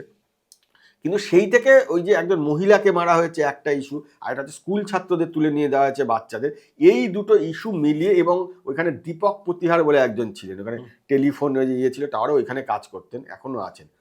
তার ওয়াইফ প্রেগনেন্ট ছিলেন, তার ওয়াইফকেও বাদ দেয়নি পুলিশ, গিয়ে ওইখানে টর্চার করেছে। এই যে ইস্যু তিনটে, মূলত ট্রায়াঙ্গেল, এই ইস্যু তিনটে মিলিয়ে কিন্তু আন্দোলনটা আরও ছড়িয়ে। এবং মাওয়িস্টটা তো রেডি ছিল যে একটা ইস্যু তৈরি করে আমি তারপরে পুরো ব্যাপারটা করবো। মাওয়িস্টটা ঠিক তাই করলো। পুরো ওইখানকার পাবলিক যারা, যেখানে ওখানকার বাসিন্দা, তাদেরকে পুলিশের বিরুদ্ধে নিয়ে গিয়ে আন্দোলনটাকে শুরু করিয়ে দিল। যখন দেখলো যে সশস্ত্র স্কোয়াডও এখানে ঢুকে পড়েছে বিকাশ নেতৃত্বে, আরও বাদবাকি যারা আছে, তো এই ঘিরে জায়গাটা, তখন ওরা কি করলো, লালগড় থানা থেকে রামগড় পর্যন্ত পুলিশ বয়কটের ডাক দিয়ে দিল। আচ্ছা, যে পুলিশ আন্দোলন যেটা আমি আগে বললাম যে সিধু সই করার পরে ছত্রধর বললো যে সই করতে পারছি না, ওইটার পরে ছত্রধর যেদিন পরের দিন বললো যে না আমরা আন্দোলন থেকে সরে আসছি না, তার পরের দিন ওরা ঘোষণা করে দিল যে আমরা পুলিশ বয়কট করছি, ওখানে পুলিশ ওখানে ঢুকতে পারবে না। যেই পুলিশ বয়কট হয়ে গেল, ফলে ওইখানে তো আর আইনের শাসন রইল না। ওই জায়গাটাতে তখন মাওয়িস্টরা নিজেদের মতো করে চালানো শুরু করে, নিজেরা এখানে কাটাপাহাড়ির মাঠে, নাহলে ভাবা যায় কাটাপাহাড়ির মাঠে অত বড় মাঠ, সেখানে মাওয়িস্টরা প্রকাশ্য সভা করছে ওইখানে সভা করে। আমরা তো সেদিন জানতে পারছি কার নাম আকাশ, যে আকাশকে এখনো খুঁজে বেড়ানো হচ্ছে, ঝাড়খণ্ডে আছে প্রবাবলি। বিকাশ জানলাম যে ওর নাম সেদিন বিকাশ, সাংরাই টুডুর নাম। এইগুলো সেদিন জানা গেল যে কে কোন নেতা, তার কি নাম, তারা করলো, কিন্তু পুলিশ ওখানে পৌঁছতে পারলো না। পুলিশ বয়কটের ডাক দিয়ে ওরা পুরো জায়গাটাকে ব্লক করে দিল। পুলিশ কেন ঢুকতে পারলো না? পুলিশ ভয়ে ঢুকতে পারলো না। পুলিশের ধারণা ছিল যে কোথায় মাইন সেট করে রেখেছে আমরা তো জানি না, মাইন ব্লাস্ট করা শুরু করলে আমরা কি করে সামলাবো। এই হচ্ছে বিশৃঙ্খল পরিস্থিতিটা শুরু হতে শুরু করলো, এবং এরা যা খুশি তাই করলো। ওই হ্যাঁ, মানে চরম নৃশংসতাও তো করেছে, মানে এই যে 28 জনকে পুলিশ ক্যাম্পের মধ্যে পুড়িয়ে মারা অলমোস্ট। হ্যাঁ, এই ঘটনাটা কি ঘটেছিল? এই ঘটনাটা ঘটেছিল এই যে শিলদাতে সিপিএম একটু শক্তিশালী ছিল, ওই বাজারে তুলনামূলকভাবে সিপিএম শক্তিশালী ছিল। আর শিলদা এমন একটা স্ট্র্যাটেজিক লোকেশন, যার ডান দিক দিয়ে গেলে হচ্ছে যে বাঁকুড়া চলে যাওয়া যায়, শিলদা মোড় থেকে, বাজার থেকে ডান দিকে বাঁকুড়া, বাঁ দিকে গেলে হচ্ছে বেলপাহাড়ি যাওয়ার রাস্তা। খানিকটা গেলে আবার আরেকটা মোড় আছে, সেই মোড় থেকে ডান দিকে গেলে হচ্ছে বেলপাহাড়ি, বাঁ দিকে গেলে হচ্ছে ঝাড়খণ্ডে চলে যাওয়া যায়, নারায়ণপুর দিকে ঝাড়খণ্ডে চলে যাওয়া যায়। খুব জিওগ্রাফিক্যালি খুব কমফোর্টেবল জায়গা। ওরা ওইখানে যেহেতু একটা পুলিশ ক্যাম্প করে দেওয়া হয়েছিল, ওরা দেখলো আমরা যদি ওই জায়গাটায় পুলিশ ক্যাম্পটা থাকে, তাহলে বাঁকুড়া থেকে আমাদের স্কোয়াড আসতে পারবে না, এই দিক থেকে স্কোয়াড আসতে পারবে না, এই দিক থেকে মুভমেন্ট করতে পারবে না ঝাড়গ্রামের দিক থেকে, ওইটাকে সরাতে হবে যে কোনো মূল্যে। এবং ওইখানে তাহলে যেহেতু ওইখানকার মূলত যারা ছিল এখানে ইএফআর ক্যাম্প, তারা মূলত সিপিএম নেতাদের গার্ড দিতে, এদের একটা রাগ ছিল যে সিপিএম নেতাদের আমরা কিছু করতে পারছি না, গার্ড দিয়ে দিচ্ছি ইএফআর, ওইভাবে কিছু করা যাচ্ছে না। তখন ওরা এই ক্যাম্পটাকে অ্যাটাক করার সিদ্ধান্ত নেয়। যেটা করে সেটা হচ্ছে সুসেন বলে একজন কিষাণজির দেহরক্ষী ছিল, সুসেন বলে। তো ও হচ্ছে, ওর ঘটনাটাও খুব প্যাথেটিক। যাই হোক, ওকে লাগানো হয়, জাগরি বাস্ককে লাগানো হয়, এমনি প্রচুর সুচিত্রা মাহাতোকে লাগানো হয়, এইরকম বেশ কিছু মহিলা স্কোয়াড মেম্বারকে লাগানো হয়। তারা ওই যে কি বলে ওইটাকে, ওই মানে ওই যে নাচে, মানে ওইখানে মানে ওইটা নাচনি বা কিরকম একটা টাইপের টার্ম আছে, ওই আদিবাসীদের মধ্যে একটা ওইরকম আছে। তারা বিভিন্ন জায়গায় ওইরকম করে ভিক্ষে নেয়, বিভিন্ন জায়গায় যায়, টাকা তোলে, ওই রকম সাজিয়ে তাদের দিয়ে রেকি করিয়েছিল যে ওই ভেতরে কজন থাকে, কি অবস্থায় থাকে। ওরা গিয়ে দেখতে পেয়েছে এরা ভীষণ ক্যাজুয়াল থাকে, এরা বারমুডা পরে বসে আছে, আর্মস এক জায়গায় আছে, একজন বসে খৈনি টিপছে, কেউ একটা গান শুনছে। এবার ওরা 3-4 দফায় বিভিন্ন সময় পাঠিয়ে ওরা দেখে নিয়েছে যে কোন সময়টা অ্যাটাক করা সবচেয়ে উপযুক্ত। আর মহিলারা ঢুকছে, স্বাভাবিকভাবে কেউ করেনি, আদিবাসী মহিলা কি ভাববে ওরা, আর কারণ তখন জাগরি বাস্কে হোক, সুচিত্রা হোক, কারোর ছবি সেইভাবে কারোর কাছে ছিল না। এমনি ওরা দেখে এসে ওরা যেই টাইমটাতে দেখেছে সবচেয়ে ওরা একদম মানে দুর্বল মুহূর্তে থাকে আর কি, মানে ক্যাজুয়াল থাকে দুর্বল মুহূর্তে, মানে তখন ওরা অ্যাটাকটা করার সিদ্ধান্ত নেয় এবং অনেক বেশি ফোর্স ওরা ওখানে মোবিলাইজ করে, যাতে যেহেতু এটা এতজন ফোর্স থাকে ভেতরে, অত আর্মস আছে আধুনিক, তাদের সঙ্গে লড়তে গেলে তো দরকার, এরাও AK-47 নিয়ে যায়, গিয়ে ওই অ্যাটাকটা করে ওরা এখানে। অ্যাটাকটা করার পরে যেটা হয়, উদ্দেশ্য ছিল ওইটা যে পাশেই স্বাস্থ্যকেন্দ্র, ওইখান থেকে পুলিশ ক্যাম্পটা তুলে দিলে আমাদের যাতায়াত যোগাযোগ বা আমাদের দাদাগিরি করা অনেক সুবিধা হবে এই জোনটাতে, প্লাস সিপিএমকে একটা বার্তাও দেওয়া যাবে। এবার ওরা যখন ওই অ্যাটাকটা করলো, তখন দুজন সেন্ট্রি ওখানে ছিলেন, এবং ওই যে যারা ওইখানে রেকি করতে গেছিলেন তারা সেন্ট্রি বিষয়টা ওদের অতটা ওরা বুঝতে পারেনি বা কোনোভাবে ওরা মিস করে গেছে। সেন্ট্রি দুজন গুলি চালিয়ে দিয়েছিল বাথারি আবার ওদের দেখে, ফলে কি হয়েছে, এদের 9 জন মারা গেছে মাওয়িস্টদের, তার মধ্যে সুশানও মারা গেছে। সেটা কিষাণজি খুব ধাক্কা পেয়েছে, কারণ একদম খুব ট্রাস্টেড। আমি যখন যতবার ইন্টারভিউ নিতে গিয়েছি দেখেছি সুশান ওখানে বড় ভূমিকা নিচ্ছ না। সুশান বলেছেন দাদা এবার এখান থেকে চলে যেতে হবে, ফোর্স কিন্তু ঢুকতে পারে, ও সতর্ক করে দিত, এ কত রাইট হ্যান্ড ছিল। সুশান ওইটাতে সহ 9 জন মারা যায়, কিন্তু ওইটাতে ওরা ওই মানে একদম নৃশংসভাবে অতজনকে মেরেছে। মারার পর যেটা হলো, এটা 14ই মার্চ প্রবাবলি 14ই মার্চ হয়েছিল 2010। তো সেইটাতে ঘটনাটা হওয়ার পরে আমি তো সেদিন ছিলাম নর্থ বেঙ্গলে, সেদিন মুখ্যমন্ত্রী বুদ্ধদেব ভট্টাচার্য তার নর্থ বেঙ্গল ট্যুর ছিল, সেদিন শিলিগুড়ি বাঘাযতীন পার্কে ওনার একটা সভা ছিল। তো সেই সভা খুব একটা বেশি লোক হয়নি। তো আমরা যখন ফিরছি এনজেপি স্টেশনে, সেই সময় কিষাণজি আমাকে ফোন করে বলে, আচ্ছা ঝাড়খণ্ড বা আশেপাশে কোথাও কোনো পুলিশ ক্যাম্পে অ্যাটাক হয়েছে, ওই যেরকম আর কি সেমগুলি। তো আমি বললাম যে ওয়েস্ট বেঙ্গলে কোথাও হয়েছে আপনি বলুন। বলি না খোঁজ নিন তো, ঝাড়খণ্ড হয়েছে। তা আমি বললাম যে দেখছি আমি তো জানি কিছু একটা, আমি যথারীতি আমি তো বলছি আরে দাদা এত ভয়ঙ্কর হয়ে গেছে, শিলদা ক্যাম্পে অ্যাটাক করে দিয়েছে। বলছো কি? বলছে হ্যাঁ আমরা দাঁড়িয়ে আছি, 30-32 জন মারা গেছে, বেশি হতে পারে, পুরো জ্বালিয়ে দিয়েছে, যা তা অবস্থা। তো আমি বললাম তখনও তো বোঝা যাচ্ছিল না যে কে মাওয়িস্ট কে ফোর্স, সবাই বডি পড়েছিল এখানে। এইবার তখন আমি কিষানজিকে ফোন করি, কিষানজি বলে এটা এই আপনি বলুন চ্যানেলে যে অপারেশন গ্রিন হান্ট সরকার শুরু করেছে, এটা হচ্ছে আমাদের অপারেশন পিস হান্ট। বললাম মানে গ্রিন হান্টের বদলে পিস হান্ট? হ্যাঁ এটা আমাদের পিস হান্ট। আমরা আপনি লোক মেরে দিয়েছেন পিস হান্ট এটা? বলে হ্যাঁ আমি বলছি তো এটা পিস হান্ট, আমি মাওয়িস্ট পলিট ব্যুরো মেম্বার বলছি বলছি। তখন ওরা গলার জ্বর বেড়ে গেছে বিরাট আর কি। আমি আপনি ফোনও নিন, আমার ফোনও নিতে বলুন। আমি অফিসে ফোন করলাম যে এরকম, তখন আমি এনজেপি স্টেশনে, যে এরকম আমি এরকম কিষানজি ফোন নিতে যাই। না এরকম নেওয়া যাবে না, ও একটা অমানুষ অত্যাচার নৃশংস লোক, জল্লাদ, ওর ফোনও যাবে না, এরকম এইভাবে করা যাবে না। অফিস থেকে ফোনও নিচ্ছে না। আমি তখন কিষানজিকে ফোন করলাম, দেখুন একটু পরে নেবে, এখন বুলেটিন চলছে, একটু পরে আপনাকে ধরছে, ছবি পাঠাচ্ছে, এগিয়ে আছে। আপনি কোথায় আছেন? ও তো রেলের আওয়াজ শুনতে পাচ্ছে, আমার ওই ঘোষণা হচ্ছে ট্রেনে। আমি এনজেপি স্টেশনে আছি। ও আপনি এখানে নেই? আমরা যে না আমি নেই, আমি শিলিগুড়িতে আছি। বলো আপনি কি করতে আছেন? মুখ্যমন্ত্রীর সঙ্গে? আমরা যে হ্যাঁ মুখ্যমন্ত্রীর ট্যুরে এসেছিলাম। বলে ওনাকে একটু বলে দেবেন। আমি ওনাকে কি করে বলবো? আমার অ্যাক্সেস আছে নাকি মুখ্যমন্ত্রীর কাছে বলার? এইবার আমি সেদিন কি হয়েছে, মানে মানে মানে দুর্ভাগ্যক্রমে আমার টিকিট সেদিন কনফার্ম ছিল না। এবার ট্রেনে উঠেছি, ট্রেনে ওঠার পরে সেদিন কোনো ব্যবস্থাই করতে পারলাম না, অতটা দাঁড়িয়ে আসতে হবে যে না। আমি ফিরে এসেছি, বাড়ি ফিরছি, আর শিলিগুড়িতে আমার বাড়ি, ঠিক করেছি রাতে বাড়িতেই থাকবো। ফিরে আসছি, সেবার রিক্সা ফোন করলো অফিস থেকে যে তো উঠে পড়েছি। বললাম না উঠতে পারিনি। বলে আরে যেতে হবে। আমি জানি, তোমরা ফ্লাইটের টিকিট পাঠাও, নাহলে আমি যেতে পারবো না, ট্রেনই হয়ে গেছে। তো পরের দিন সকালে সকাল একদম ভোরবেলা ফ্লাইটের টিকিট দিল, ফ্লাইটে করে আমি দমদমে নামলাম, দমদম থেকে সোজা লালগড় চলে গেলাম। ওখান থেকে লালগড় দিয়ে সোজা লালগড়। তখন আমার প্রায় ডেইলি প্যাসেঞ্জারি করতে হতো। দার্জিলিং আন্দোলন একসঙ্গে হচ্ছে বিমল গুরুং-এর, লালগড় আন্দোলন, আর লালগড় আন্দোলন হচ্ছে, মানে এমনকি এমনও তো হয়েছে মানে কিষানজি আর বিমল গুরুং-এর কথা বলে দিয়েছি আমি ফোনে, মানে এইরকমও হয়েছে। মানে আমার গোর্খা জনমুক্তি মোর্চা, হ্যাঁ, আর কিষানজির সঙ্গে যে ওরা একসঙ্গে আন্দোলন করতে চায়, সেই কথা আমার ফোন থেকেই হয়েছে। পারিজাত বলে একটি লজ ছিল, ওইখানে বিমল গুরুং আন্দোলন করছিল তখন। তো ওইখানে পৌঁছানোর পর তো যাবতীয় কিষানজি ওখানে কথাবার্তা বলে, তখন কিষানজি পরের দিন আমাকে বললো যে আমাদের খুব লস হয়ে গেছে। আর কেন? বলে 9 জন মারা গেছে। তো আমরা কে? বললো যে আরে সুশানি মারা গেছে। বলছেন? বলে হ্যাঁ, ওর বডি ওরা এখান থেকে তুলে নিয়েছিল, ওকে হাসপাতালে ভর্তি করলে বাঁচানো যেত, কিন্তু চারিদিকে ফোর্স এমনভাবে করে ফেলেছে, আমরা একটা টাটা 407 নিয়ে ওখানে শুইয়ে ওকে সারা শহর ঘুরেছি, কিন্তু কোথাও ভর্তি করাতে পারিনি। তো ওতেই মারা গেছে ওইখানে। তো এইভাবে মানে এটা হয়েছিল আর কি, মানে শিলদা ক্যাম্প। তারপরে তো অনেকদিন ওখানে, আমার প্রায় 1.5 মাস টানা আমি ছিলাম ওখানে ব্যবহার করার জন্য। জ্ঞানেশ্বরী এক্সপ্রেস, যেটা সম্ভবত ওদের সবচেয়ে সাংঘাতিক ঘটনা এবং যার জন্য ওদের প্রায় মুছে ফেলার অপারেশন সাংঘাতিকভাবে শুরু করা হলো, সে জ্ঞানেশ্বরী এক্সপ্রেসের ঘটনাটা, এটাও কি কিষানজির ব্রেন চাইল্ড এই প্ল্যানটা? না, ওটা কিষানজি সত্যি জানতেন না। কিষানজি জানতেন না যে মানে এটা হয়েছে একদম, হয় না চাইল্ডিশ একটা মানে ওই যে বললাম যে আমরা বলি না যে বানরের হাতে খন্তা দিলে যেরকম হয়, ওই রকম ব্যাপার আর কি হয়েছে। এটা হচ্ছে ওখানে লোকাল লিডার বাপি মাহাতো ছিল, জনসাধারণের কমিটি মানিকপাড়া বলে, ঝাড়গ্রামে কলকাতাতে গেলে মানিকপাড়া আগে পড়ে, তারপরে ঝাড়গ্রাম ডান দিকে ঢুকতে মানিকপাড়া বলে একটা জায়গা আছে, খুব স্ট্রং ছিল এখানকার জনসাধারণের কমিটি।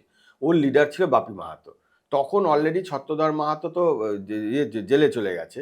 এবার হচ্ছে যে ওরা আন্দোলন করছে অসিত মাহাতোর নেতৃত্বে। তখন ছত্রধরের পরে অসিত মাহাতো জনসাধারণ কমিটির সম্পাদক হয়েছে আর কি, মুখপাত্র হয়েছে। বাপি মাহাতোরা ওরা তখন বিভিন্ন পকেটে, যে পুলিশ তো বিভিন্ন জায়গায় ওই যে বললাম যে গুলি চালিয়ে করে নানাভাবে প্রতিরোধ করা শুরু করলো, ওরা তখন এর বিরুদ্ধে বিভিন্ন জায়গায় জনসভা, বিক্ষোভ, ধর্ণা, এইসব বিভিন্ন শুরু করেছিল, আন্দোলন ছোট ছোট পকেটে শুরু করেছিল। মানিকপাড়াতে বেশ কয়েকদিন ধরে চলছিল ওটা। এবার মানিকপাড়াতে কি হচ্ছে, যেহেতু বিভিন্ন জায়গাতে হচ্ছিল, লোকাল যারা জার্নালিস্ট তারা সবগুলো তো কভার করতে পারছিল, যে একই জিনিস সব জায়গাতে হচ্ছে পকেটে, কি আবার। বাপি মাহাতো বহুদিন ধরে সাংবাদিকদের ফোন করেছে যে আমাদের এটা আপনারা কভার করে দিন। তো সাংবাদিকরা অতটা গুরুত্ব দেয়নি, যে ধরো কি বাপি মাহাতো বলছে কি যাবো। তখন বাপি একটা ছক কষে যে আমরা এমন একটা কিছু করব যাতে এখানে প্রেসের লোকেরা আসতে বাধ্য হয়, মানে একদম বললাম একদম চাইল্ডিশ একটা, মানে কি বলবো, প্রেস অ্যাটেনশনের জন্য। ইয়েস, একদমই এটা মানে মানে কি বলবো, মানে চাইল্ডিশ বললেও এটাকে হালকা করা হবে, মানে এর থেকেও আর মানে খারাপ কিছু গাম্বাট বলতে। সেই তো সেটা হচ্ছে ও নিজের সিদ্ধান্ত নেয়, ও কয়েকজনের সাগরেদকে বলে যে তোমরা গিয়ে ট্রেনের ওই স্টেশনে খুলে দিয়ে আসো, ফিশ প্লেট খুলে দিয়ে আসো। এবার ও জানে যে ফিশ প্লেট খুলে দিয়ে আসো, ওরা যে টাইমিংটা করে সেই টাইমিংটা হচ্ছে আমার মালগাড়ি যাতায়াত করার যে ওই টাইমিংটা, ওই টাইমিংয়ে গিয়ে আমরা খুলবো। যে ফিশ প্লেট খুললে ট্রেন উল্টাবে, ট্রেন উল্টাতে হলে প্রেস আসতে হবে, প্রেস আসলে আমরা তখন আমাদেরটাকে করবো, কারণ প্রেস নাহলে আসছেই না এদিকে। ও ঘটনাচক্রে যেটা হয়, ওরা যখন খোলে তখন হচ্ছে ওই সময় সরাসরি তো জ্ঞানেশ্বরীতে হয়নি, একটা ট্রেন ফিশ প্লেট করে দিয়ে সেটা পাশের ইয়েতে গিয়ে পরে জ্ঞানেশ্বরী এসে ওইখানে তাতে গণ্ডগোলটা হয়ে যায়। ওদের এটা ধারণাতেই ছিল না, কিন্তু এরা বলছি এরাও কতটা নৃশংস, কতটা নিষ্ঠুর, এবং যেটা তুমি বললে কোট অ্যান্ড কোট গাম্বাট এবং বদমাস, তারা কি করে ব্যাপারটা যখন অত বড় একটা সিরিয়াস হয়ে গেছে, প্রেস গেছে এবং বহু জার্নালিস্ট আমি জানি তারা গিয়ে, আমি তো পৌঁছেছি 2 ঘন্টা পরে, বহু জার্নালিস্ট তারা ওই ভোরবেলা পৌঁছে ট্রেন থেকে যারা আহত ছিল তাদের তুলে নিয়ে গাড়িতে নিয়ে হাসপাতালে ভর্তি করেছে। জার্নালিস্ট এটা করেছে, কিন্তু এখানে বহু লোককে এইভাবে জার্নালিস্টরা, লোকাল জার্নালিস্টরা বাঁচিয়েছে। যেটা হয় সেটা হচ্ছে মানে এদের মানে মাত্রা ছাড়া কোন জায়গায় চলে গেছিল। দেখা যায় যে যখন এরকম হয়েছে তখন একজন বাপি মাহাতো, পুলিশ তো কল রেকর্ডিং করতো সমস্ত, দেখা যাচ্ছে পুলিশের, আমি পরে সিআইডিতে গিয়ে শুনেছি কল রেকর্ডিং, যে একজন ফোন করেছে বাপি মাহাতোকে, দাদা তো বিরাট ঘটনা হয়ে গেছে, বলছে আরে মানে প্রেস আসবে না, হ্যাঁ এমন করে দেখ, একটা কাজ এমন করেছি যে সমস্ত প্রেস চলে এসছে, এখানে বাধ্য হয়েছে, হি ওয়াজ প্রাউড অফ ইট। হ্যাঁ যে বাধ্য হয়েছে, এবার দেখ কি হয়েছে, একটা কাজ কর তুই একটা ইংরেজির বোতল নিয়ে আয়, মানে ওইটা ব্যাকগ্রাউন্ডে শোনা যাচ্ছে ম্যা হু ডন গানটা বাজছে আর কি, মানে কোনো একটা আসরে এসে বসে গেছে তো অলরেডি, মানে এটা উদযাপন করার জন্য যে আমরা বিরাট একটু কাজ করেছি। তো সেইটা সে বলছে আচ্ছা ঠিক আছে হয়ে গেল, তো এইটা পুলিশ এটা রেকর্ডিং করেছে। দ্বিতীয় আরেকটা হচ্ছে, আমি অসিত মাহাতোকে ফোন করেছিলাম যে অসিত মাহাতো সেদিন কারো ফোন প্রথম দিকে ধরছিল না, আমার ফোনটা ধরে ফেলে, যেহেতু আমাকে চিনতো। বললাম যে এরকম কী হয়েছে ঘটনাটা, না না আমরা তো এগুলো কিছু করিনি, জনসাধারণ কমিটির মধ্যে যুক্ত না, সিপিএম এর কাজ, সিপিএম এর হারমাদ্রা করিয়েছে, সিপিএম করেছে, সুশান্ত ঘোষ করেছে, এই করেছে, বলে 10-12টা নাম বললে। আচ্ছা আচ্ছা ঠিক আছে, এরা কাজ করবে দাদা, সুমনের তো শো শুরু হবে, এরা ফোনও দেবেন, বললো যে হ্যাঁ দেবো কি আছে। তখন 7টার সময় সুমনের শো হচ্ছিল, তা আমি ফোনে কানেক্ট করে দিলাম অফিসে, অসিত মাহাতো ধরে বলো না না আমরা করিনি, জনসাধারণ কমিটির নামে বদনাম করা হচ্ছে, আমরা এর মধ্যে যুক্ত নেই, এরকম কথা হয়ে গেল। এটা অফিসিয়াল ও বলছে।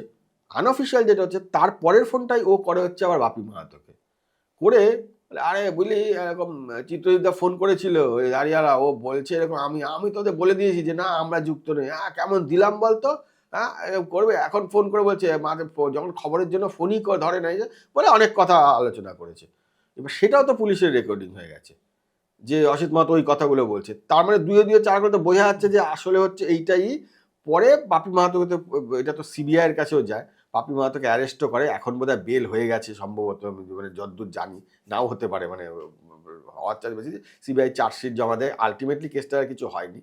তো এই একটা ছোট এই ধরনের মানে মানে ক্ষুদ্র ভাবনা থেকে এত বড় একটা মানে ভয়ঙ্কর সাংঘাতিক নৃশংস ঘটনা। এবং পরে কিষাণজিকে, ওই যে বললাম যে কিষাণজির হাতে পুরো কন্ট্রোল পরবর্তীকালে ছিল না, এই জন্য যে কেন্দ্রীয় কমিটি ওর উপরে একটু চটে গিয়েছিল যে ব্যাপারটা নিয়ে, যে কন্ট্রোলের বাইরে চলে আছে সবকিছু, মানে একের পর এক ঘটনা।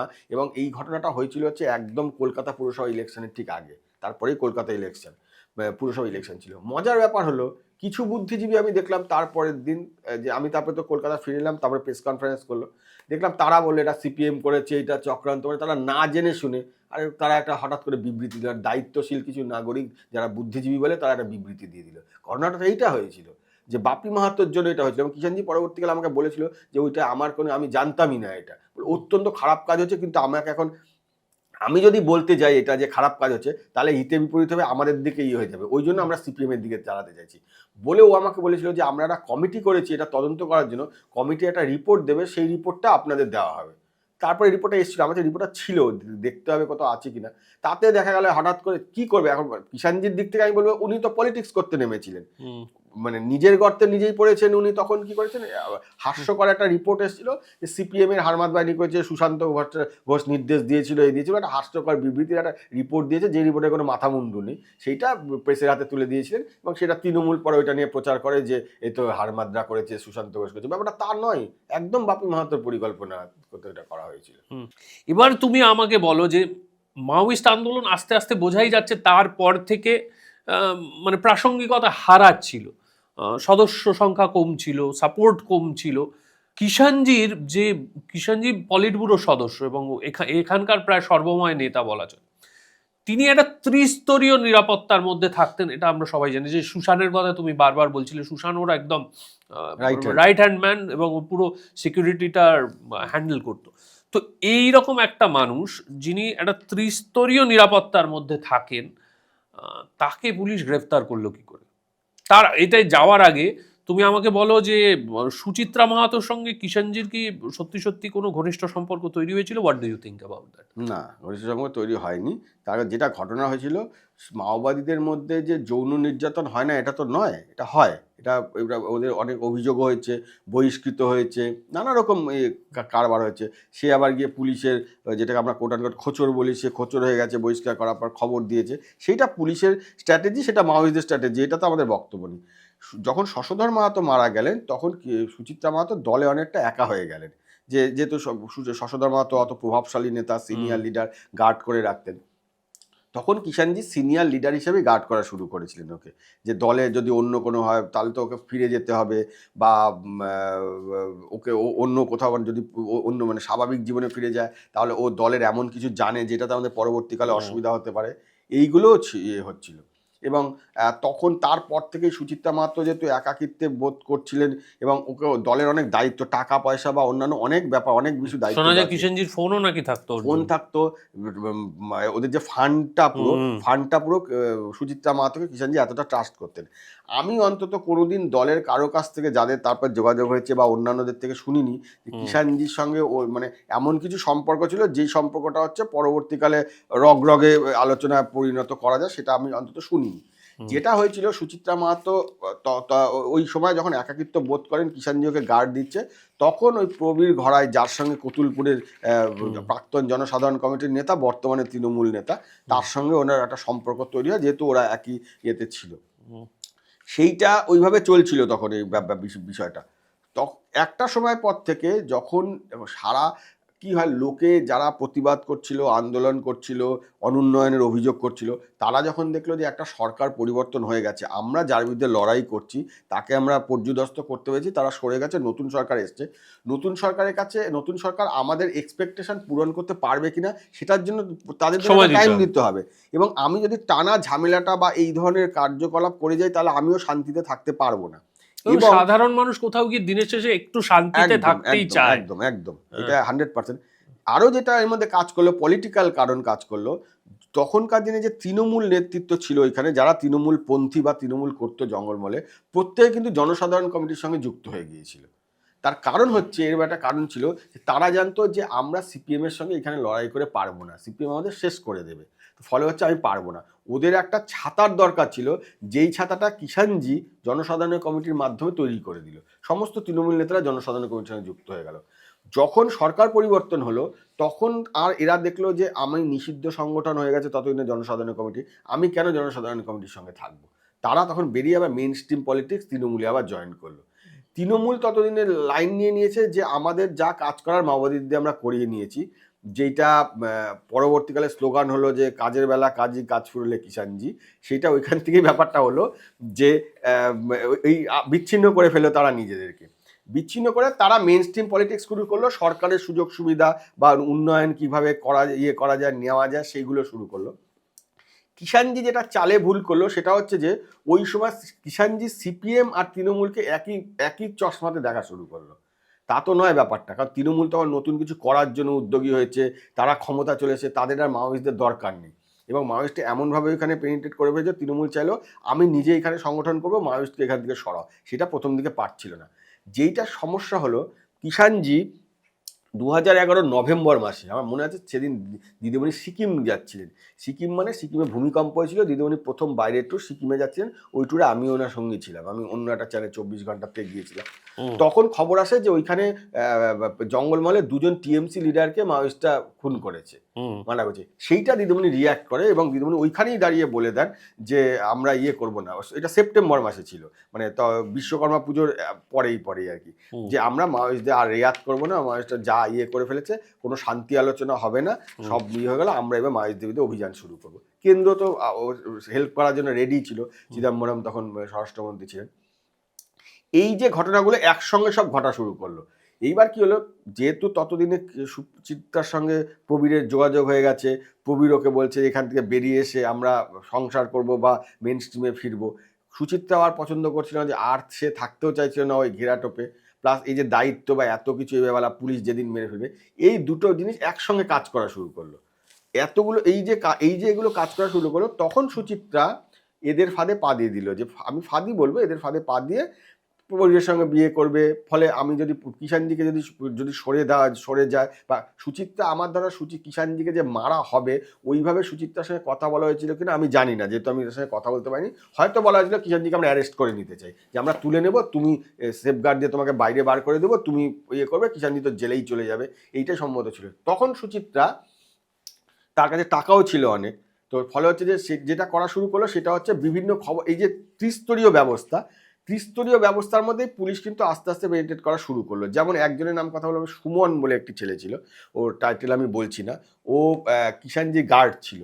ওকে সিআরপিএফ এর যেই ভদ্রলোক ধরেছিলেন, ওর নাম হচ্ছে শঙ্করলাল সেনগুপ্ত, উনি মারাও গেছেন গত 2 বছর আগে।